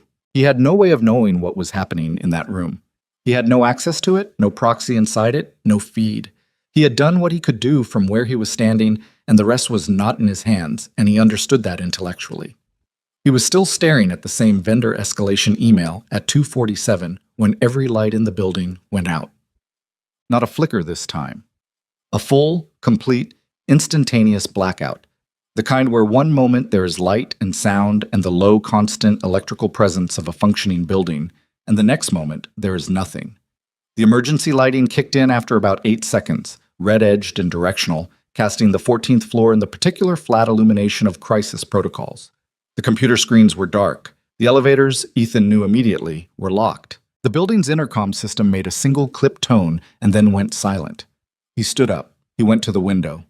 Below, the city was dark in a wide radius, not everywhere, but in a band that included Novacor's block and several surrounding ones. Streetlights out, traffic signals out. The few cars visible were navigating on headlights alone, cautiously, through intersections that had suddenly become negotiated rather than regulated. His phone had signal. He checked it immediately. The citywide emergency system had issued a new alert, not a test this time. Unplanned power disruption affecting sectors 7 through 12. Emergency services active. Duration unknown. He called Vanessa's mobile. It rang 4 times and went to voicemail. He called the boardroom's direct line. Silence. No ring, no tone. The internal phone system was down. He went to Lynn's desk. Lynn had already gone to the stairwell, following the evacuation protocol that building management had automatically triggered when the power dropped. The 14th floor was emptying the way floors emptied in orderly evacuations, with purpose, with the sound of footsteps on stairs, with the residual noise of people who had done the drill before and trusted the drill. Ethan counted the people he could see. He counted the people moving toward the stairwell. He calculated who was not among them. The board meeting had been in the executive conference room on the 14th floor's east wing, which was on the far side of the double doors, which had auto-locking security panels that, when the power dropped, defaulted to lockdown mode rather than releasing. It was a security protocol, the kind designed to protect sensitive spaces during power disruptions. He knew this because he had read the building operations manual, all of it, including the security addendum, because that was how he operated. He also knew that the lockdown override required a code entered at the panel, and the panel ran on building power, and the building power was currently off, and the battery backup for the security panels had a 6-hour rating, which meant they were locked for at least 6 hours unless the main power came back. He knew one more thing. Vanessa Hale had been in that conference room when the power dropped. He tried her phone again. Voicemail. He tried the East Wing panel code from memory. He'd been given administrative access months ago for operational reasons. The panel made a sound indicating the code had registered, but the lock was in override mode and would not release. The battery backup was doing exactly what it was designed to do, which was the problem. In the stairwell behind him, the building evacuation was proceeding. People were moving down, out, toward the street. A building security officer appeared at the stairwell entrance and told Ethan in a firm, practiced voice that the floor needed to be cleared immediately and that he needed to proceed to the ground level. "There are people in the East Wing," Ethan said. "Emergency services have been notified. Building management is coordinating. You need to clear the floor, sir. The security lock on the East Wing is in battery override. It won't release without the main power." "Sir, who has the manual override for the battery backup systems?" The security officer's radio crackled. He held up a hand, listened, said something short, and clipped into the radio, then looked at Ethan with the expression of someone who is receiving information that is changing the shape of the situation. "What's your name?" "Walker. Ethan Walker. Operations." "Walker." Yeah, something shifted in the officer's face. "The board conference room. You think there are people locked in?" "One person, possibly 2. He paused. "The CEO." What happened next was not efficient or clean or cinematic in the way emergency responses were supposed to be. It was confusing in the way real emergencies were confusing. Multiple voices on radios, information that arrived incomplete and was updated before it could be acted on. The particular institutional friction of a building in partial chaos, trying to figure out which protocols applied when multiple systems had failed simultaneously. Emergency services were en route. Building management had a team working on the power restoration from the basement level. The structural lockdown on the East Wing was confirmed. 3 rooms, including the executive conference room and the adjacent storage space.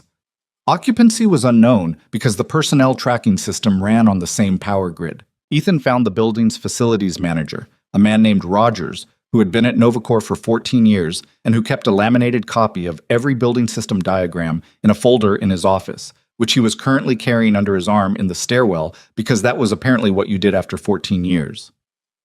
"The maintenance tunnel," Ethan said. "The one under the East Wing. It accesses the utility infrastructure for that corridor." Rogers looked at him. How do you know about the maintenance tunnel? I read the building operations manual. The whole manual? Yes. Rogers opened his folder. He found the page, a cross-section diagram of the subterranean utility access network, which had been built in the original construction phase and used primarily for HVAC and electrical routing, and, Rogers confirmed, had a vertical access shaft that came up inside the East Wing's maintenance closet, which was on the other side of the security lockdown but accessible from below. The shaft is not meant for human access, Rogers said. It's 40 feet. It's not rated. I know. Ethan was already looking at the diagram. Is it structurally stable? In a blackout, I can't verify. Best estimate. Rogers looked at the diagram for a moment.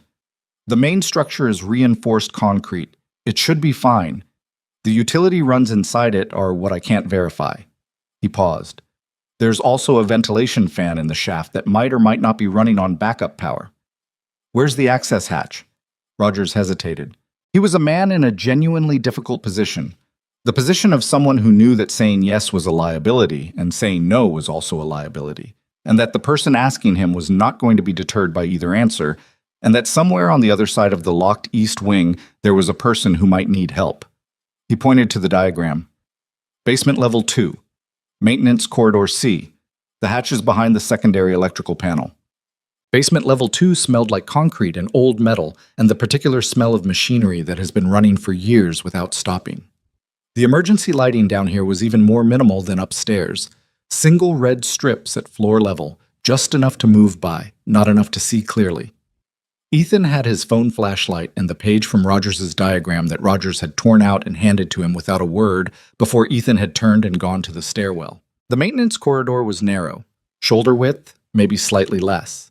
The pipes and conduits running along the ceiling forced him to move with his head at an angle, and twice he miscalculated and hit something cold and metal with his shoulder. He was moving fast, faster than was comfortable in the dark, because somewhere above him there was a woman who had been in a locked room for approximately 20 minutes and whose phone was not answering, and his brain was producing scenarios for why it might not be answering that he was not finding useful. He found the secondary electrical panel. Behind it, partially obscured by a junction box that had been installed without much thought for what was behind it, the hatch was exactly where the diagram said it would be. It was not large. It was the kind of opening that building engineers designed for equipment access, not for people, roughly 20 inches square, with a latch mechanism that required a specific wrench size and which Ethan had to improvise on with a piece of conduit he found on the floor, working by phone light, his hands not entirely steady. The latch gave after about 4 minutes. He looked up into the shaft. His phone light showed a vertical tube of concrete and metal, approximately 40 feet, with iron rungs set into the wall at roughly 18-inch intervals. The rungs were old. Some had surface rust. The shaft smelled like electrical systems and confined space, and somewhere up there, distantly, moving air. The ventilation fan Rogers had mentioned was not, apparently, on backup power. That was one problem off the list. He put his phone in his jacket pocket, tested the first rung with both hands, felt it hold, and started to climb. But the shaft was not a place for a person, and it communicated this clearly. The walls were closer than they looked from below, close enough that his shoulders brushed both sides in some stretches, and in one section, where a conduit had been rerouted sometime in the building's history and now cut across the available space at an angle, he had to turn sideways and feed himself through a gap that required him to breathe out and commit fully. The rung below the conduit was loose. He found out when he put his weight on it and felt it shift, and he caught himself on the rung above by reflex, hanging for a second with his forearms braced against the wall and his heart doing something aggressive. And then he redistributed his weight and kept going. 30 feet up, he heard something. He stopped. He held completely still. The shaft amplified sound the way pipes did, distorted but directional. Above him, through the access hatch at the top, he could hear the sound of something shifting, mechanical. The kind of sound that a building makes when its structural elements are experiencing stress they weren't designed for. And beneath that, just audible, the sound of someone's voice. He climbed the last 10 feet faster than was wise. The hatch at the top had a different mechanism, a push bar, emergency access style, designed to open from below. He hit it with both palms, and it gave. And he came up through the floor of the East Wing maintenance closet into the dark in a state of significant physical disrepair. Scraped, dusty, one elbow bleeding from the conduit encounter, and he pushed the closet door open into the corridor. The East Wing emergency lighting was functioning. The corridor was empty. And from the direction of the executive conference room 20 feet to his left, he heard Vanessa's voice say, with controlled precision, something that sounded like a number, a countdown, or an estimate. He moved to the conference room door. It was closed but not locked from this side. The security lockdown only prevented external entry, not internal exit. He opened it. Vanessa was in the far corner of the room, away from the windows, her phone face up on the table showing a flashlight app that was the only light source. She had wheeled her chair to a position away from the section of ceiling that had shed a ceiling tile. There was a tile on the floor near the center of the table, evidence of whatever structural complaint the building had made when the power systems failed, and she was holding her tablet like she'd been using it to track something. She looked at him when he came through the door. He looked at her. She looked at his elbow. "You're bleeding." "It's nothing." He came in and closed the door behind him. "You okay?" "Define okay." She set the tablet down. The ceiling gave up one tile. The door wouldn't open when the power dropped. My phone lost signal about 8 minutes ago. I think the backup antenna for this wing is on the same circuit as the primary. She looked at him with an expression that had a lot in it, none of it simple. "How did you get in here?" "Maintenance tunnel, 40-foot shaft in the basement." She was quiet for a moment. "Rogers told you about that?" "He showed me the diagram." "And you climbed up a 40-foot utility shaft in the dark." "The emergency lighting helped, down low." A pause. "The ventilation fan was off, which was good. The fourth rung from the top was loose." She looked at him the way she had looked at him in the lobby on his first day, except this time the expression had more layers to it, more history, and the professional distance that had been its outermost layer was, at the moment, not present. "Why?" she said. It was the same question she'd asked him in the office, about the board meeting, about staying, and it was the same question underneath it, the real one, the one that wasn't about tactics. "You were up here," he said. It was the simplest version of the answer, and it was accurate, and he figured the simplest version was probably the right one. She looked at him for a long moment. The room was dark except for the tablet light, and somewhere in the building's infrastructure, something was making a sound like stress looking for a path, and both of them were sitting with the specific intimacy of people who have been stripped of the usual protective layers by circumstance. No desk between them, no 14-floor protocols, no performance of professional distance. "I need to tell you something," she said. "Okay." She looked at the table for a moment. When she looked back up, her expression was the kind that someone has when they have been practicing. Not saying something for so long that finally saying it feels structurally risky, like removing the load-bearing wall and hoping the ceiling holds. "I have spent 3 years building this company into something that works. After the accident, after everything. And I did it by deciding that the only reliable variable was myself, that people were approximate, that closeness was a liability, that if I made myself sufficient, I wouldn't need anyone to stay." He didn't say anything. The room held what she was saying. "Your daughter asked me once if I preferred to push my own chair because then I could go wherever I wanted." She paused. "I told her yes. But the truth is, I push my own chair because I stopped believing anyone would choose to push it with me. Not out of obligation, not out of transaction, just because they wanted to be going the same direction." Ethan was quiet for a moment. Outside the conference room, the building made another sound, deeper this time, followed by the distant echo of emergency services in the stairwell. Someone was working the building's systems from below. "Vanessa," he said. "I know," she said, cutting him off gently. "I know it's not the time. I know the board meeting got interrupted and Cross is probably down there right now trying to figure out how to use this, and I know this is the least strategic conversation I could be having." A beat. "I just needed to say it, while there's no desk in the way." He looked at her. In the flat emergency light, she looked like a person who had been very alone for a long time and had made a kind of peace with it that was functional but not comfortable, and who was sitting across from someone she hadn't planned for and couldn't quite make fit into the system she'd built, and who had decided, maybe 15 minutes into a power blackout in a locked room, that the system needed revising.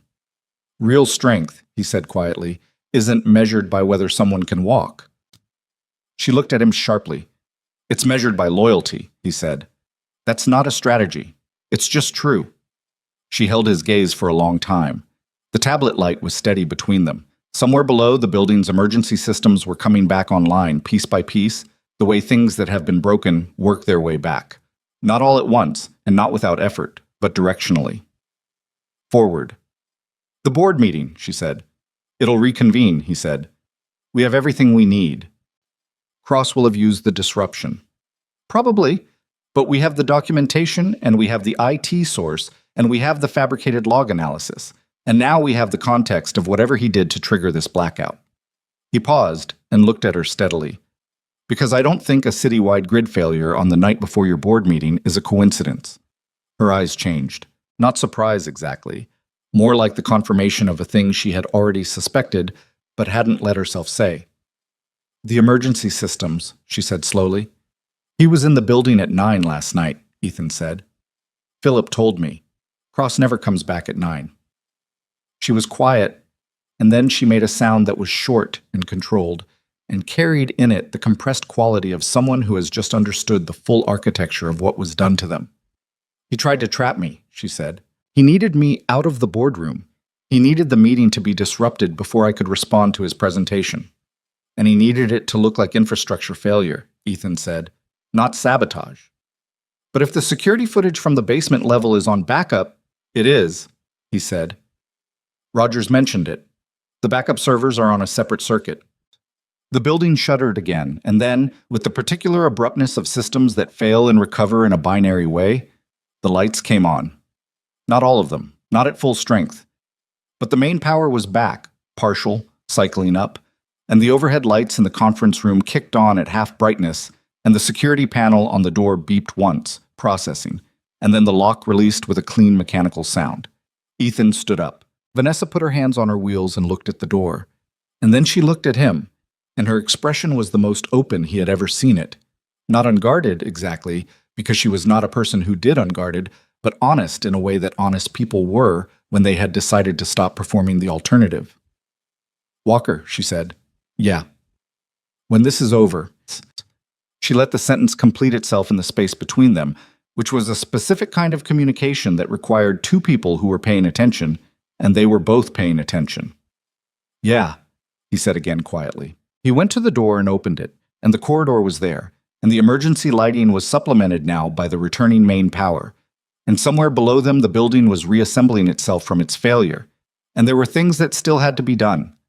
Evidence to secure, a board meeting to reconvene, a man who had spent the last 2 hours very confident in his plan, and who was about to discover that the ceiling tile he hadn't accounted for was the one with Ethan Walker's name on it. He held the door open. She wheeled through it. They went down to the lobby together, and neither of them said anything else, because some things don't need to be finished in words, and they had several hours of very complicated work ahead of them, and Mia was at Carol's waiting for him to not be late. He was going to try very hard not to be late. The lobby was controlled chaos, which was better than uncontrolled chaos, but not by the margin you'd hope for. 3 fire department units had arrived during the blackout and were working through the building floor by floor in the systematic way of people who have done this enough times that urgency and procedure are not in conflict for them.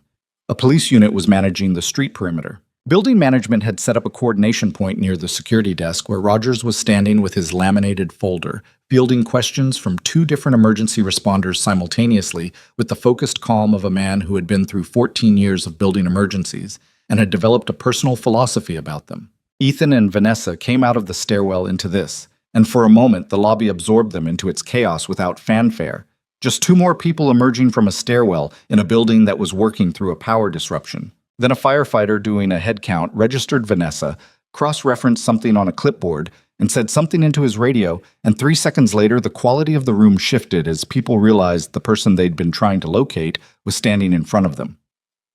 Ms. Hale, the incident commander, a wide-shouldered woman who communicated primarily in declarative sentences, materialized at Vanessa's side. We had you listed as unaccounted for. I was in the East Wing, Vanessa said. The security lockdown held. Anyone else up there? Just me. She glanced at Ethan, and the glance lasted exactly long enough to say something that the room didn't need to hear. Mr. Walker came up through the maintenance shaft. The incident commander looked at Ethan, looked at his elbow, which had stopped bleeding but had done nothing to become less visible, looked back at Vanessa, made a decision about what kind of situation this was. Building management needs a full account for the incident report, she said, and you should have someone look at that. I'm fine, Ethan said. The arm, she said, in the tone of someone not making a suggestion. A paramedic appeared. Ethan submitted to the examination with the resigned patience of a man who understood that arguing with paramedics was its own form of inefficiency. The cut on his elbow was cleaned and covered in approximately 4 minutes. During those 4 minutes, he watched the lobby and thought about everything that needed to happen in the next several hours and the order in which it needed to happen. He also thought about Damian Cross, who was somewhere in this building or just outside it, and who had spent the last 2 hours operating on the assumption that his plan had worked. Rogers found Ethan at the paramedic station. He leaned in close in the specific way of someone with information they're not comfortable broadcasting. Backup servers, he said quietly. East Wing basement. They're on the separate circuit you mentioned to me. I checked them when the main power started cycling back. Are they intact? Running. Everything from tonight. Time-stamped, continuous recording. He paused. I also found something at the main emergency panel in basement level 1. A bypass. Manual. Someone inserted a physical override on the load distribution system. It's the kind of thing that would cascade into a controlled blackout if activated at the right moment. Ethan looked at him. A physical override, not a software failure. Not a software failure, Rogers confirmed. Someone had to be in that basement and had to know exactly which panel to access and exactly how to set it. He folded his hands around his folder. I've been in this building 14 years. That panel is not something a random person finds. Who has access to basement level 1? Executive level badge access, 6 people. He paused. Mr. Cross is one of them. Ethan was quiet for a moment. Rogers, can you hold that information, the bypass, until I tell you where to take it? Rogers looked at him with the expression of someone calculating the weight of what they're being asked to hold. How long? A few hours, maybe less. A pause. Rogers looked at his folder, which contained the diagram of a building he'd watched for 14 years, and apparently he made some version of the same calculation that Ethan had made at the kitchen table at 5:30 that morning, the one about what you could live with and what you couldn't. A few hours, he said. Then I'm going to the incident commander regardless. That's fair, Ethan said. Shams. Vanessa had moved to a quieter corner of the lobby and was on her phone, which had recovered its signal once the primary antenna came back online with the partial power restoration. She was talking to someone in a measured, factual voice that Ethan recognized as her operational register, the one she used when she was managing multiple problems simultaneously and didn't want any of them to know about the others. She ended the call when he approached. Margaret Chen, she said. She's here. She was in the building for the board meeting when the power dropped and she stayed. A pause. I told her we needed to reconvene. Tonight, if possible. Is that possible? Margaret says yes, she's already contacted 4 of the other board members. The only one who isn't responding is Gareth. She looked at Ethan with flat eyes. Gareth, who is Cross's board liaison. Where's Cross? Last seen in the lobby approximately 20 minutes ago. He told the incident coordinator he needed to retrieve materials from his office and went back upstairs. She paused. His office is on the 12th floor, not the East Wing. The 12th floor was never locked down. Ethan thought about this. He's cleaning up, he said. Whatever he left up there that he doesn't want found. Yes. Then we need someone in that office before he is. She looked at him steadily. I've already called internal security. Phillips from overnight, the one you trust. He's on the 12th floor now. A beat. I told him to hold the space pending an internal security review and not to let anyone in without my direct authorization. Ethan looked at her. When did you call Phillips? Approximately 4 minutes after the lights came back on. She held his gaze with the particular composure of someone who had spent 20 minutes alone in a locked, dark room, recalibrating, and had emerged from it sharper than when she went in, not softer. I've been running this company for 3 years, Walker. I know how to move when I have something to work with. Yeah, he said. You do. Something in the way he said it made her pause for just a moment, and then she turned back to her phone. The board meeting, 9 o'clock. Main conference room on 8. It's fully powered, separate circuit. Margaret is setting it up. She looked at him. I need you there. I'll be there. As a witness, she said, to the log analysis, and to what Rogers found in the basement. She paused. And because I need someone in that room who isn't afraid of Damien Cross. He thought about saying that he wasn't exactly unafraid, that fear was a reasonable response to a man who had just engineered a building blackout and planted digital evidence and spent 6 weeks methodically constructing a case against him. He thought about saying that bravery and fearlessness were different things, and he'd always been more comfortable with the first category than the second. Instead, he said, "I'll bring the legal pad." Oh. The 9 o'clock board meeting was not the board meeting anyone had planned for that day. The room on the 8th floor held 9 people when it was full, and it held 7 tonight. Margaret Chen at the head of the table, 5 other board members who had made their way back to the building through the edge of a storm that had arrived while the emergency response was still winding down outside. And Vanessa at the far end, documents open in front of her, with Ethan in the chair along the wall behind her that was technically for support staff, and that felt, tonight, like exactly the right position to be in. Damien Cross was not present. He had been escorted to a holding room on the 3rd floor by 2 members of internal security, on Vanessa's authorization, pending the presentation of evidence that had been formally flagged to the board chair.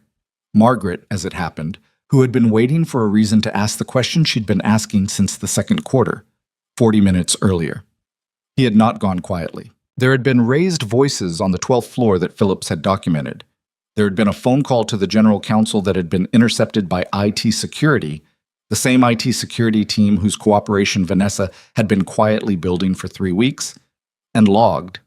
He had said, at one point, according to Phillips, that this was a coordinated attack on his reputation by an emotionally compromised CEO and a temporary employee with no standing in the organization. Phillips had written that down verbatim because Phillips was thorough.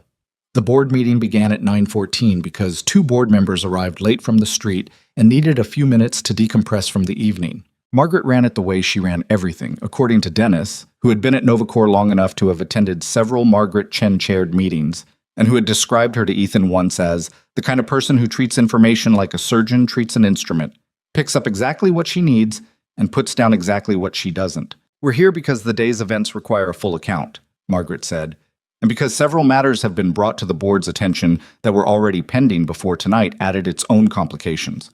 She looked around the table. "Vanessa, start from the beginning." Vanessa started from the beginning. She was not perfect in that room.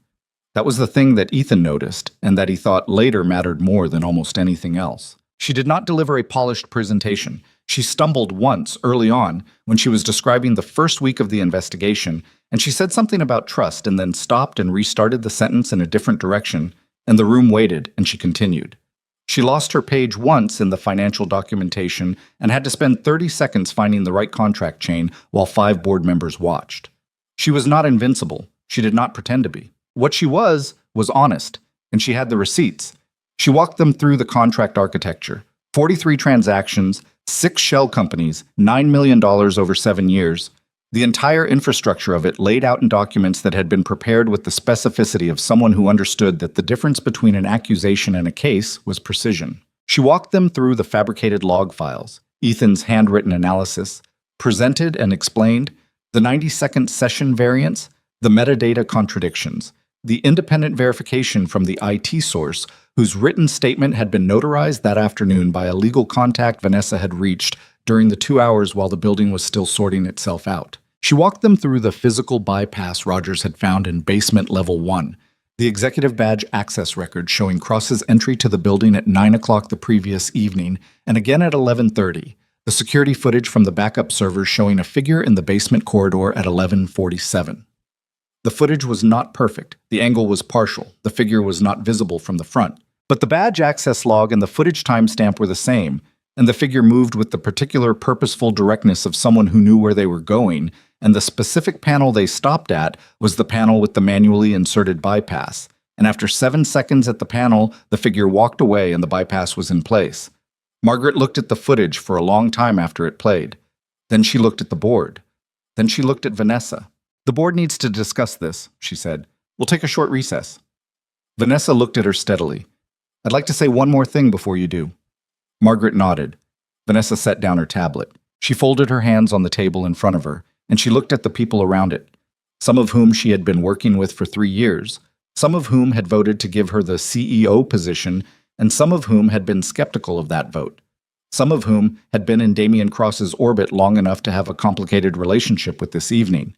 "I know what the original agenda item for today's closed session was," she said. "I know what questions were being raised about my judgment and my objectivity." She paused.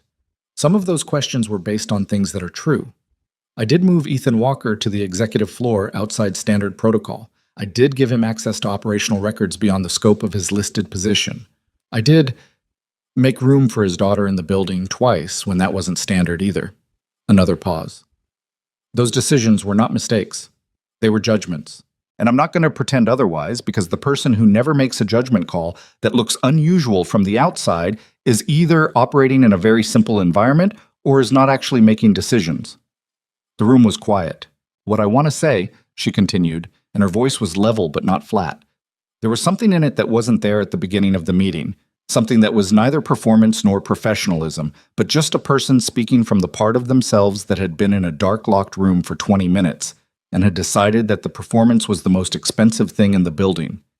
"Is that I spent a long time believing that strength meant not needing anyone, that the only safe way to run something was to keep everything at the distance where it could be managed. And I was wrong, not about rigor, not about standards, but about the idea that trust is a liability." She looked at Margaret. "Ethan Walker found the financial discrepancy because he was good at his job and he cared about doing it right. He came up a 40-foot maintenance shaft in the dark because I was in that room, and he didn't think about it first. He just came. That's not a conflict of interest. That's the kind of person you want making decisions in your organization." A beat. "I should have said that before tonight. I'm saying it now." The recess lasted 22 minutes. Ethan spent those 22 minutes in the hallway outside the conference room, sitting in a chair along the wall with his jacket off and his rolled-up sleeve showing the paramedic's bandage on his elbow, looking at his phone. He had 3 messages from Carol. The first said, "How's it going?" The second said, "Mia made pasta at my place and saved you some." The third, from 40 minutes ago, said, "She's asleep. Come when you're done. Don't rush." He looked at the third message for a while. Then he put his phone away and sat with a specific quality of exhaustion that came not from physical effort alone, but from hours of sustained alertness finally beginning to release, the kind where your body starts taking stock of everything it set aside in the interest of keeping up with events. The door opened. Margaret Chen came out. She was a small woman, precise in her movements, and she had the particular calm of someone who had been in rooms where significant decisions were made often enough that the significance no longer made her nervous. She looked at Ethan in the chair, at the bandage on his elbow, at the legal pad in his lap, and she said, "You read the whole operations manual?" "Yes." "Including the maintenance tunnel section?" "Yes." She looked at him for a moment. "I've been on this board for 5 years. In that time, I have watched Damian Cross answer my questions about international vendor performance with the kind of fluency that, in retrospect, I should have recognized as the fluency of someone who has rehearsed the answer rather than someone who knows the material." She paused. "I want you to know that the board is not entirely composed of people who are waiting to be told what to think. Some of us were waiting for someone to bring us something we could act on." "I know," he said. "Vanessa knew that too." "Yes, she did." Another pause. "She also knew it about you, I think. Earlier than she'd probably admit." She looked down the hallway. "We'll be back in 5 minutes." She went back inside. Ethan looked at the legal pad. He thought about the first day. The lobby, the elevator, the sound of something mechanical deciding to give up. He thought about a desk in a corridor outside a double door, and a floor lamp 18 inches in the wrong position, and a 7-year-old who thought you could be both serious and nice, and who had explained weather systems to a CEO in a conference room and apparently made an impression that outlasted the explanation. He thought about the way Vanessa had said "when this is over" in a dark room, and the specific unhurried weight of those 3 words and what they contained. He thought about Mia's pasta, wrapped in foil at Carol's, getting cold. The board reconvened. The meeting lasted another 40 minutes. Damian Cross was formally suspended from his position pending criminal investigation, effective immediately, with the board's unanimous vote recorded at 10:11. The suspension carried a standard non-disclosure provision and an immediate revocation of all building access, which meant Phillips, still on the 12th floor, received the authorization to formally seal the office within minutes of the vote. The charges against Ethan, the fabricated access logs, The unauthorized access claim, the entire paper trail that Patterson had been quietly building at Cross's direction, were formally reviewed, documented as fabricated, and expunged from his personnel file. Margaret read the resolution aloud in the specific formal register of board proceedings, and Ethan, sitting along the wall in the support staff chair, listened to his own name being cleared in the language of institutional record, and felt something in his chest do a specific thing that was not dramatic and not cinematic, but was real. A loosening, like something that had been holding its breath for 6 weeks, finally stopped. The general counsel, who had been in the room for the last 30 minutes at Margaret's invitation, and whose complicated relationship with Cross's orbit had apparently resolved itself quickly once the evidentiary weight became clear, said that the firm would be conducting an internal review of all external legal communications over the past quarter. He said this in a tone that communicated awareness of his own exposure. Margaret acknowledged it without warmth. Vanessa said very little during the board's deliberations. She answered specific questions precisely, and didn't fill the silences that weren't hers to fill. When the vote on Cross's suspension was called, she kept her face even. Not because she wasn't feeling anything, Ethan suspected, but because she'd learned a long time ago to let the room do what it was going to do without her reaction becoming part of the record. After the vote, when Margaret formally moved to close the emergency session, Vanessa said, "One more item." Margaret looked at her. "The board was presented today with a question about my judgment and my fitness to lead this company." She looked around the table. "I want that question formally answered in the record, not just set aside because a larger problem appeared. I want the board to vote on whether they have confidence in my continued leadership." A pause moved through the room. Not uncomfortable exactly, but substantive.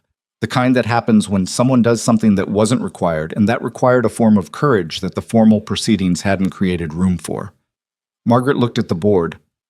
"Motion on the floor," she said. "Confidence in the current CEO." The vote was 6-0. Gareth, who remained unaccounted for that evening, and whose absence from the building had by now taken on its own investigative coloring, did not cast a vote. 6-0. Unanimous, minus the absence. Vanessa looked at the record. She didn't say thank you, not because she wasn't grateful, but because thank you in that room at that moment would have reduced something that was larger than gratitude. She said, "I appreciate the board's confidence. I'll work to deserve it." And that was the end of the meeting. Chab. The building was quiet by 11. The emergency response had fully cleared. The storm had moved through during the board session and left the street outside wet and relieved looking, the way streets did after a rain that had been building for days. The air outside was cooler than it had been in weeks. Ethan was in the lobby putting his jacket on when Vanessa came out of the elevator. She had her bag in her lap and her tablet and the folder of documentation, and she looked like a person who had done something very hard and was on the other side of it and hadn't fully processed yet what the other side felt like. She stopped beside him. "How's the elbow?" she said. "Fine. The paramedic used a lot of tape." "That's how you know they're thorough." She paused. "Mia is at Carol's." "Yeah, I'm going now." He paused. "She made pasta." "Go," she said. "She waited up for you." Carol said she's asleep. "She made pasta for you, and she said she was going to sleep." Vanessa looked at him with the dry, specific humor of someone who has spent recent time with a 7-year-old and has recalibrated accordingly. "She's not asleep." He almost laughed. He pulled his jacket straight, which was not entirely necessary but gave his hands something to do, and he looked at her in the lobby. The same lobby where 6 weeks ago a chair had rolled backward toward an open shaft, and he dropped his folder and crossed the room without thinking. And he thought about how much had happened in the space between that moment and this one, and how neither of them had planned any of it, and how that was not the comfort it should have been, but was somehow still a comfort. "Vanessa," he said. "I know," she said. "Go." "I'll be in at 8. 7:50. A pause. "The floor lamp is still 18 inches to the left. I'd like that verified." "It's been in the right position for 6 weeks. "Humor me," she said, and there it was again. That not-quite smile that lived in the territory just before a smile, except this time it got a little further than usual, and for a moment the lobby had a quality that lobbies rarely had, which was warmth. He went out through the revolving door into the wet night air and walked to his car and sat in it for a minute with the windows down, letting the post-storm cool come in. The city around him was reconstituting itself from the blackout. Lights on in most windows now, traffic moving normally. The ordinary machinery of a city at night running on its ordinary schedule, indifferent and enormous, and somehow, tonight, not hostile. He thought about Mia's pasta. He thought about Carol's third message, come when you're done, don't rush. He thought about the way Vanessa had said go, not like a dismissal, but like a person who understood what he was going home to and respected the weight of it. He started the car. Carol's apartment was 12 minutes away, and when he knocked on the door at 11:38, she opened it with the look of someone who had been awake and reading but had decided not to make a point of it. She looked at his elbow. She looked at his face. She stepped back and let him in. The kitchen smelled like the pasta, which was covered in foil on the stove on low, as she had apparently maintained it against the reasonable possibility that he would arrive late and hungry, which was an act of Carol-style love that did not announce itself as such. "How'd it go, Shay?" she said. "It went," he said. She made a sound that was its own complete sentence. Then she said, "She is technically asleep. She lasted until 11. She made you leave some pasta, and she told me to tell you—" Carol paused in the way of someone recounting a 7-year-old's instructions with appropriate fidelity. "That she loves you, and she knew you wouldn't be late, even if you were late." He stood in Carol's kitchen for a moment with that. "That tracks," he said. "Yeah." Carol handed him a fork. "Eat, then go look in on her. She's got the nightlight on." He ate standing at the kitchen counter, which was not civilized but was honest, and the pasta was good. Slightly overcooked the way Mia made things, with too much cheese because Mia had a deep personal conviction about cheese, and the kitchen was warm and ordinary and smelled like the life he had built out of the hardest years of his life. And he thought about Vanessa in the dark conference room saying, "I stopped believing anyone would choose to push it with me." And he thought about how long a person could carry something like that before it became just the way they understood the world. He thought, not forever. Not if someone kept showing up. He put the fork in the sink. He went down the hall. He pushed open the door to the small room where Mia was sleeping with the crescent moon nightlight casting its low curve of light across the wall, and she was asleep. Genuinely asleep this time, with her hair spread across the pillow and her mouth slightly open and her arm wrapped around the stuffed animal she also claimed to be too old for. He stood in the doorway for a moment. Then he went back to Carol's living room, where Carol had returned to her book and was not going to make any of the observations she was capable of making, and he said, "I might have something to tell you soon. About work. Good something or complicated something." He thought about it. "Both," he said. Carol turned a page.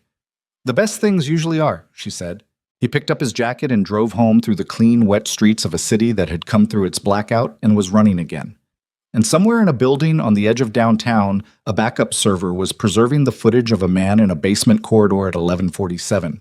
And a legal pad with 3 pages of handwritten analysis was now part of a formal record. And a CFO who had spent 7 years building something careful and invisible had reached the end of the particular run of luck that depended on nobody paying close enough attention. And in the executive suite on the 14th floor, the lights were off and the corridor was empty, and the floor lamp was exactly 18 inches to the left of where it used to be, which was where it had been for 6 weeks, which was exactly where it was supposed to be. The weeks after the board meeting moved differently than the weeks before it. Not faster, not slower, just differently, the way a river moves differently after it has come through a narrow and emerged into open water. The pressure that had been the ambient quality of the 14th floor for months was still present, but it had changed its character. It was the pressure of work now, real work, the kind that existed because a company had 4,000 employees and a market cap and a future that needed building, not the pressure of a man in a corner office arranging the furniture of other people's lives to suit his survival. Damian Cross was formally charged 6 weeks after the board meeting. The criminal investigation, which had begun with the fraud and expanded once the prosecution reviewed the blackout evidence, added charges that included sabotage of critical infrastructure and conspiracy to endanger. His attorney made several public statements in the tone of attorneys who are managing damage rather than building a defense, which was its own form of information. The general counsel, whose internal review had produced findings that the board described in formal language as significant compliance failures, resigned quietly on a Tuesday and was replaced by someone from outside the company who had a reputation, according to Dennis, of not being anyone's person. The IT contractor who had helped fabricate the access logs gave a full formal statement which took 2 sessions and a great deal of careful legal framing, and which added a layer of technical corroboration to the case that the prosecution described as valuable. He kept his job, in the end, though he was moved to a different team in a different building because Vanessa had made a judgment call, the kind she no longer apologized for making, that the man had come forward, had kept the original file for reasons he couldn't fully explain, and that counted for something in the accounting of things. Ethan heard about most of this the way people heard about things that had resolved,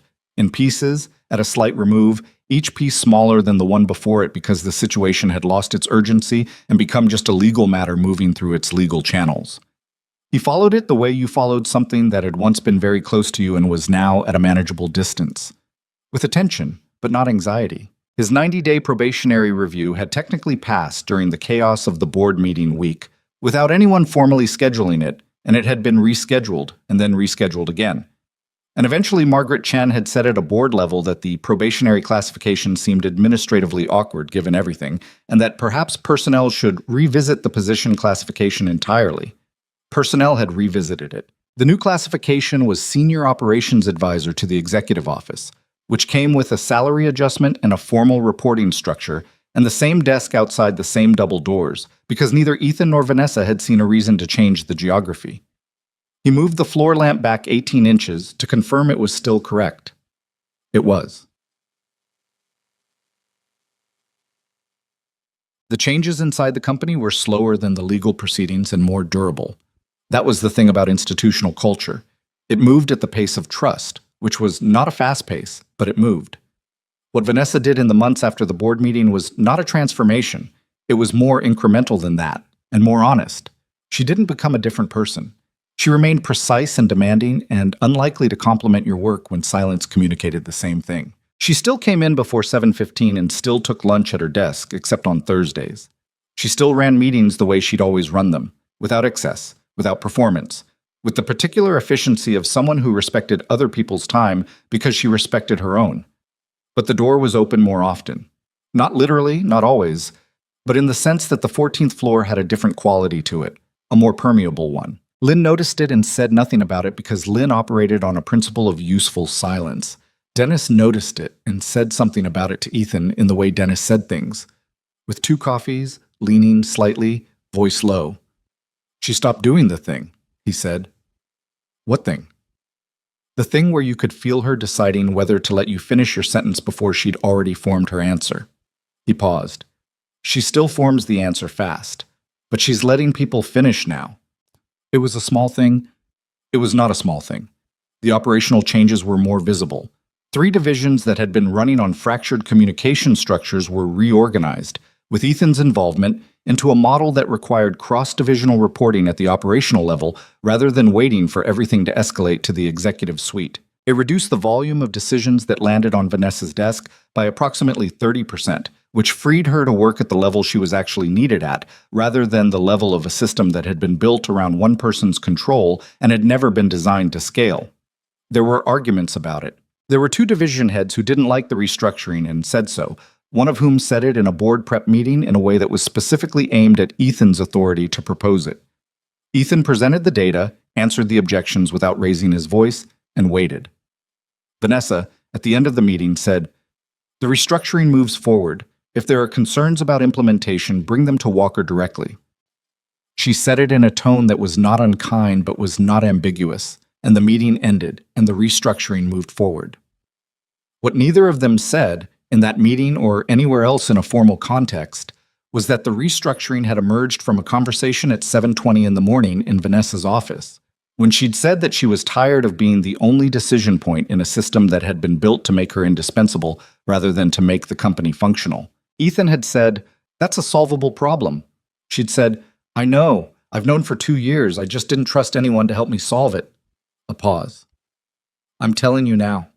He'd taken notes on his legal pad. The restructuring proposal was on her desk 3 days later.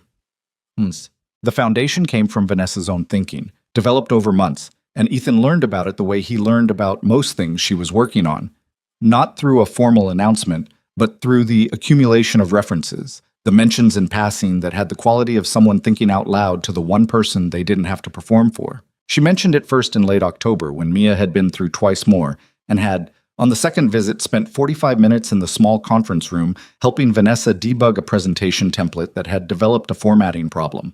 Not because Mia knew anything about presentation software, but because she had watched and asked questions and identified, with the particular focused curiosity of a child who had taken apart a toaster, the exact location of the formatting conflict. Vanessa had looked at her afterward with an expression that Ethan recognized as the one she got when someone had surprised her in a way she found genuinely useful. She should study engineering, Vanessa said, after Mia had gone back to the lobby to wait with Carol. She's 7, Ethan said. I know. I'm telling you for later. A pause. When I was 7, my father gave me a broken clock and told me it was mine to fix. I didn't know how. I took it apart completely and couldn't put it back together, and he said, "That's the first step." She looked at the conference room door. She's already passed the first step. He looked at her. What was the clock for? For learning that not knowing how is just the state you're in before you figure it out. She turned back to her screen. I've been thinking about a foundation. What kind? Employment, specifically for people with disabilities and single parents. People who have the competence but keep hitting structural barriers, hiring bias, accessibility gaps, scheduling inflexibility. Things that companies use as reasons not to hire someone when the real reason is that nobody designed the system to accommodate them. She paused. I've been thinking about it for a long time. I just needed to be certain the company was stable enough that it wouldn't look like distraction. Is it stable enough? We're up 11% from last quarter. She looked at him with flat eyes. Yes. Then what's the holdup? She was quiet for a moment. I didn't want to do it as performance, she said. I've seen foundations that exist to make executives look thoughtful. That's not what this is. I know it's not. I want it to be real, funded properly, structured properly, outcomes measured, not a letterhead.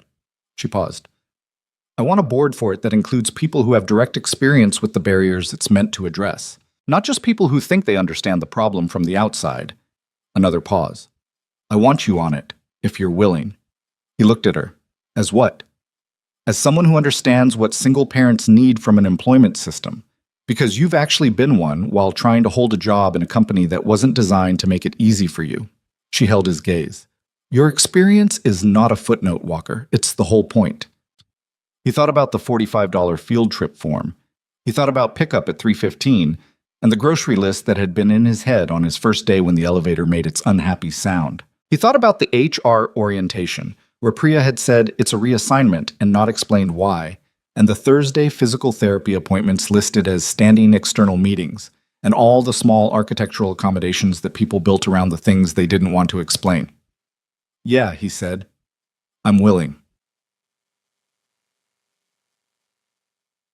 The formal announcement of the Hale Foundation came in the second month of the new year.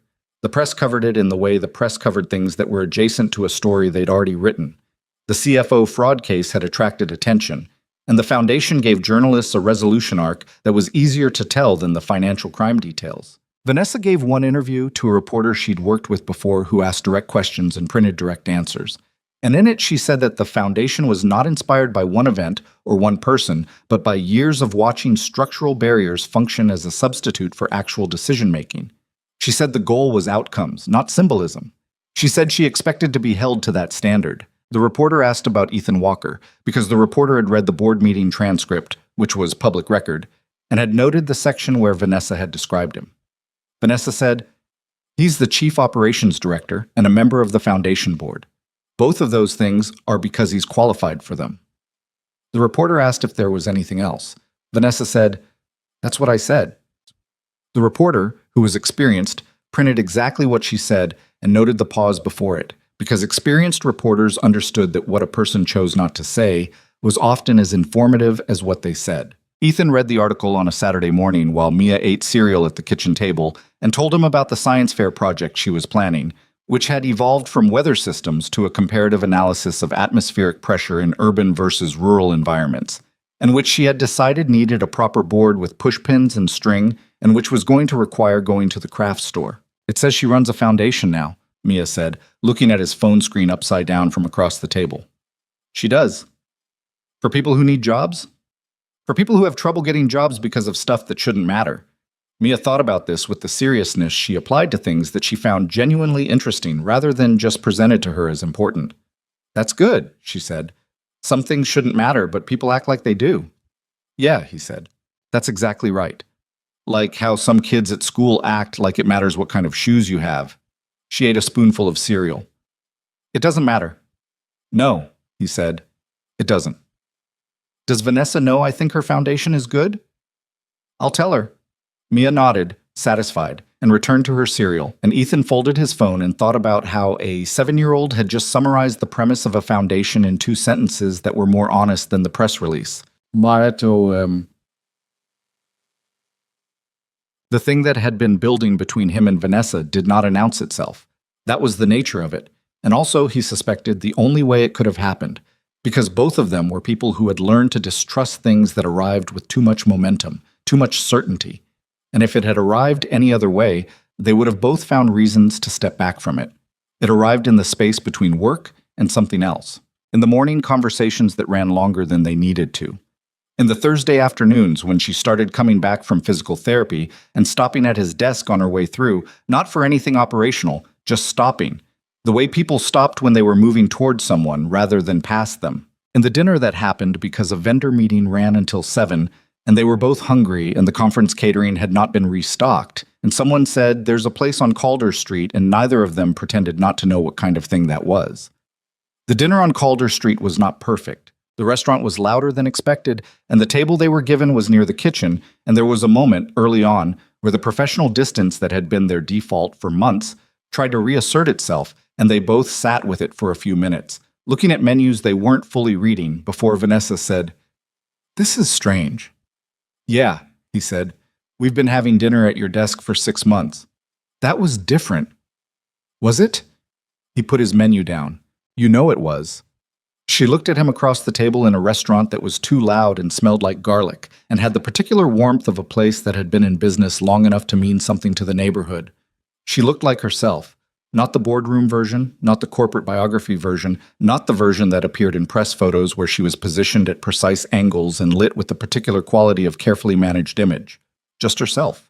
30 years old, tired from a long week, wearing a jacket that had a small mark on the left cuff she probably hadn't noticed, sitting in a chair at a table that was not ergonomically ideal, and managing it the way she managed everything, by not making it the subject. "I'm not very good at this," she said. "At what?" "At," she gestured vaguely, at the general concept of the evening. "At letting things be what they are, without needing to manage them." "I know," he said. "I'm not either. I spent 4 years not letting myself want things that would complicate Mia's life. And now?" He thought about it honestly. "Now I think I was confusing protecting her with protecting myself," he said. "She doesn't need me to be simple. She needs me to be real." Vanessa was quiet for a moment. "Your daughter told me once that I could be both serious and nice," she said. "I've been thinking about that for months." "She's right." "I know she's right. It's just—" She stopped. "I spent a long time after the accident deciding who I was going to be, and who I decided to be worked. It got me here. I don't know how to revise it without worrying that something load-bearing comes out with it." He looked at her. "The load-bearing thing isn't the distance," he said. "The load-bearing thing is you. The way you think, the way you work, the way you make decisions. That doesn't go anywhere." He paused. "The distance was just the scaffolding you built while you were putting up the structure. You don't have to keep the scaffolding." She looked at him for a long time. Outside the restaurant, the city did what cities did in the evening, moved and hummed and generated its ordinary light. The waiter came and they ordered, and the dinner happened the way dinners happened when 2 people had been talking around something for months and had finally sat down inside the actual thing, which was both easier and more complicated than the talking around it, and which was the only honest version. Mia figured it out before anyone told her, because Mia was observant in the way that children were observant when they had grown up in a household where attention was how you understood the people you loved. She figured it out on a Sunday in March when Vanessa came to Carol's building for a thing that had been described as a brief meeting about foundation board logistics. Ethan had not done a good job of presenting this cover story, and ended up staying for 3 hours and eating the lunch Carol insisted on, and during which Mia had shown her the atmospheric pressure project in full detail, including the pushpins and string, and Vanessa had asked 4 genuinely interested questions, and identified one methodological improvement that Mia had immediately incorporated. On the drive home, Mia said, "Is Vanessa going to be around more?" "Probably," Ethan said. "Like Coming to things? Maybe. If she wants to. Mia looked out the window at the March afternoon, which had that particular tentative quality of early spring, when the warmth was real but not yet committed, still checking to see if it was wanted. I think she should come to things, she said. She didn't have anyone to eat lunch with before. He glanced at her in the rearview mirror. She has people she eats lunch with. Work people, Mia said, with the authority of a 7-year-old who understood the distinction. That's different. He kept his eyes on the road. Yeah, he said. It is. She looked at you different today, Mia said, in a tone that was not accusatory or uncertain, but just informational. The tone of someone reporting an observation they found relevant. Like how you look at me when you're really glad I'm there, but you don't want to make it weird by saying it. Ethan was quiet for a moment. You're too observant for 7, he said. 8 in June, she said. I'm basically 8. She looked back out the window. I like her, she said simply. She's serious, but she's nice. I was right about that. He didn't have a better answer than that, so he didn't try to make one. Spring arrived fully in April, with the particular insistence of seasons that have been held back and arrive with accumulated energy. The company garden on the ground level of the Novacor building, a narrow strip that ran along the east side of the building between the exterior wall and the pedestrian walkway, had been replanted by facilities management as part of a building improvement project that Ethan had signed off on in February. It had box planters now, and a path that was properly surfaced and wide enough for a wheelchair, because when the landscaping plan had crossed his desk, he had made one note in the margin and sent it back. It was on a Tuesday afternoon in the second week of April that the two of them were out there. Not for a meeting, not for anything scheduled. Vanessa had come down to look at the repair work on the east exterior wall that maintenance had been completing because she liked to see things in person rather than in reports. And Ethan had been heading to the parking structure, and they had both ended up in the garden at the same time, which was the kind of coincidence that stopped being a coincidence after the 4th or 5th occurrence. The afternoon was clear and cool. The planters had young things growing in them, still small enough that you had to look carefully to see what they were going to become. The path was dry and smooth, and the spring light had the quality it had in April, the particular gold that the angle of the season produced, the kind that made ordinary things look briefly like they had been considered. Mia was with them. She had come to the building after school that day because Carol had a late work thing, and because Mia had, over the past several months, become comfortable enough in the Novacor lobby that Philip knew her name and her preferred elevator button, and the fact that she liked to look at the city from the 14th floor windows while she waited for her dad to finish whatever he was finishing. She was crouched at one of the planters examining something at the soil level with the focused attention of someone conducting a scientific inquiry. She had her school bag on and her jacket was unzipped, and she had a leaf in her hand that she was studying with great seriousness. Vanessa had stopped on the path and was watching her with the expression she'd been getting more often in recent months. The open one, the one that wasn't performing anything, the one that was just a person looking at something that made them glad. Ethan looked at both of them. He looked at the garden path, and the planters, and the afternoon light that didn't ask anyone's permission before it made things look good. He thought about the first morning he'd walked into this building with his folder and his daughter's tie knot and a 90-day probationary review and a grocery list in his head. And he thought about all the distances he'd covered since that morning, some of them measured in floors, and some of them measured in things that didn't have a unit. He had not planned this. He had not been building toward it. But there was a version of him, the 5:30 in the morning version who sat at kitchen tables with spreadsheets and tried to figure out how to carry what needed to be carried. Who would have said this is what carrying it got you? Not despite the hard years. Because of them. He reached into his jacket pocket. His hand closed around the thing he had been carrying for 3 weeks. Not because he'd been waiting for a specific moment, but because he hadn't wanted to force a moment. And this one had arrived on its own without being forced, which was the only kind he trusted. Vanessa turned from watching Mia and found him looking at her, and she read his face the way she read everything, accurately, quickly, with a quality of attention that didn't miss things. She looked at his hand in his pocket. She looked at him. Walker, she said quietly. Yeah, he said. He took out the ring. It was not elaborate. He had spent time on it, but not the kind of time that was about impressing someone. The kind that was about paying attention to what he knew about her, which was considerable, which had been accumulating since the morning he'd moved a floor lamp 18 inches and noted it as a passing grade. It was simple, considered, and completely her. A thin band. A stone that was not flashy but had a clarity to it that caught the afternoon light with quiet honesty. He didn't get down on one knee because the path was uneven, and because she was sitting in a wheelchair and kneeling down would have put them at the wrong kind of distance, and he knew she would find the conventional gesture awkward rather than romantic. He crouched instead, to her level, the way he had crouched to Mia's level outside the elevator on her first visit, the way he had instinctively done because it was how he communicated that he was meeting someone where they were rather than asking them to reach up. "I know what I'm asking," he said. "I know it's not simple.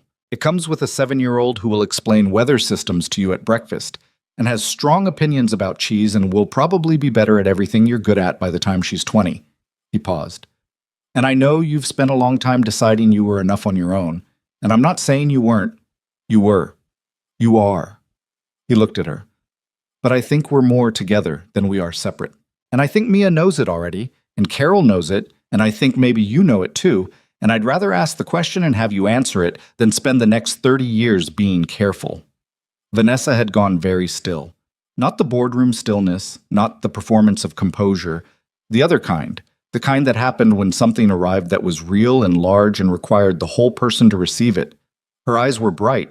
She was not someone who cried easily, and she was not crying, but the brightness was there, the kind that happened at the edges of things that mattered. "You moved a floor lamp for me," she said. Her voice was steady, but only just. "Day 2, he said. "You climbed a 40-foot maintenance shaft in the dark." The fan was off. Walker. Vanessa. She looked at him. She looked at the ring which sat in his open hand between them in the afternoon light. She looked at the garden that had a path wide enough for her chair because he had made one note in a margin without making a production of it. She looked at Mia, who had stood up from the planter and turned around and was now watching them with the expression of a child who has understood the situation and is deciding how to respond to it, which took approximately 4 seconds. "Yes," Vanessa said. "Obviously, yes." Mia said, "Finally," with great feeling and some exasperation and the satisfaction of someone whose assessment had been correct all along. Ethan put the ring on Vanessa's finger. His hands were not entirely steady, which was honest, and the ring fit, which was something he had arranged carefully through Carol, who had the kind of friendship with Vanessa that developed between people who respected each other's competence and didn't require extensive maintenance, and who had been remarkably composed when Ethan had called her 3 weeks ago and said he needed a ring size. Vanessa looked at her hand. She looked at him. She said quietly so that it was between them and not a performance, "I don't know how to do this. I want you to know that. I haven't let myself want something like this in a long time." "I know," he said. "Me either." "I'll probably manage it sometimes when I shouldn't," she said. "I'll probably have bad weeks where I go back to the distance because it's what I know." "I know," he said again. "And you'll tell me." "Yeah," he said. "And you'll do the same." She nodded. It was not a fairy tale agreement. It was the more useful kind. The kind made between imperfect people who know exactly what they're committing to and are doing it anyway, with full information, which was the only kind that had a chance of lasting. Mia came over and put both arms around Vanessa's neck from the side, the way she hugged people she had decided fully and permanently to love, and Vanessa put her hand up and held her arm, and closed her eyes for just a moment with the expression of someone receiving something they had stopped believing would come. "Are we a family now?" Mia asked, directly into Vanessa's shoulder. Vanessa opened her eyes. She looked at Ethan over Mia's head. "We were already a family," Ethan said. "We just made it official." Mia considered this, and then she pulled back and looked at both of them with the evaluative expression she used when she was determining whether an answer met her standards. Apparently it did. "Okay," she said.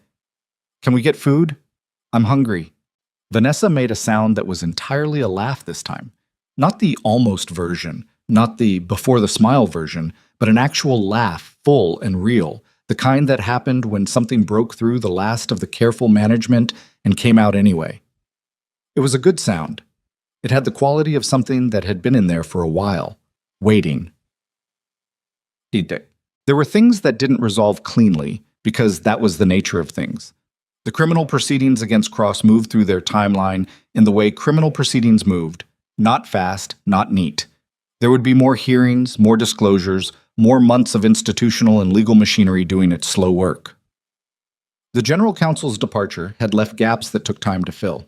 Two board members who had been in Cross's orbit resigned within the quarter, which opened spaces that had to be thoughtfully filled, and the thoughtful filling of board spaces was not a fast process. The company's culture, 3 years in the making of one kind and now working toward another, did not transform in months. It moved, and there were setbacks. And sometimes Vanessa came out of a meeting with the look of someone who had just spent an hour pushing against institutional momentum and needed 10 minutes of open air before she could approach the next thing. Ethan's title changed, his position changed, his access, his responsibilities, his role in the company's actual decision-making. All of it changed, and none of it changed who he was, which was the point. He was not the same man who had walked in on a gray Tuesday with a folder and a too-tight tie, but the difference was not in his values or his orientation toward the world. It was just in what the world had given him room to do. The Hale Foundation opened its doors in the fall, fully staffed, properly funded, with a board that included 4 people with direct experience of the barriers it was designed to address.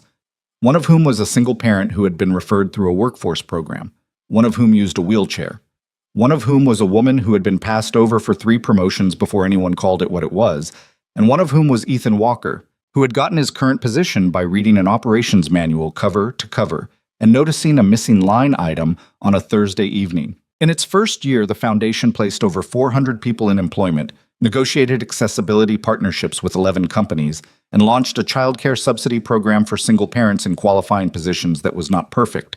Nothing was perfect, Vanessa said in the foundation's first annual report, and she meant it. But that was real and measurable and would be better next year than it was this year, which was the best thing you could say about any program that was actually trying. Mia won second place at the regional science fair with her atmospheric pressure comparison study.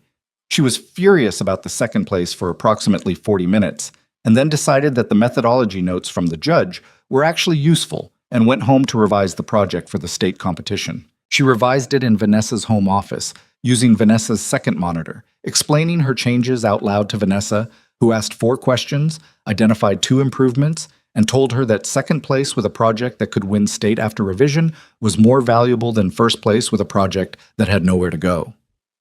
Mia thought about this. Then she said, "You're kind of a good coach." "Don't tell anyone," Vanessa said. "I have a reputation." Mia laughed, and the sound of it filled the office, which was not an office that had previously contained much laughter, and which was better for it.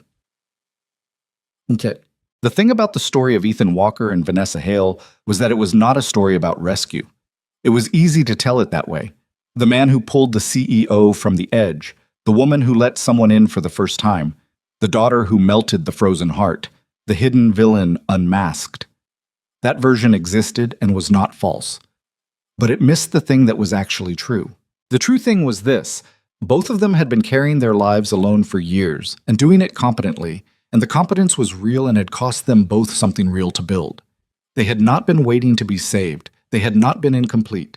They had been 2 people moving through the world on their own terms, with their own scars and their own stubborn systems, and they had happened to move into the same corridor.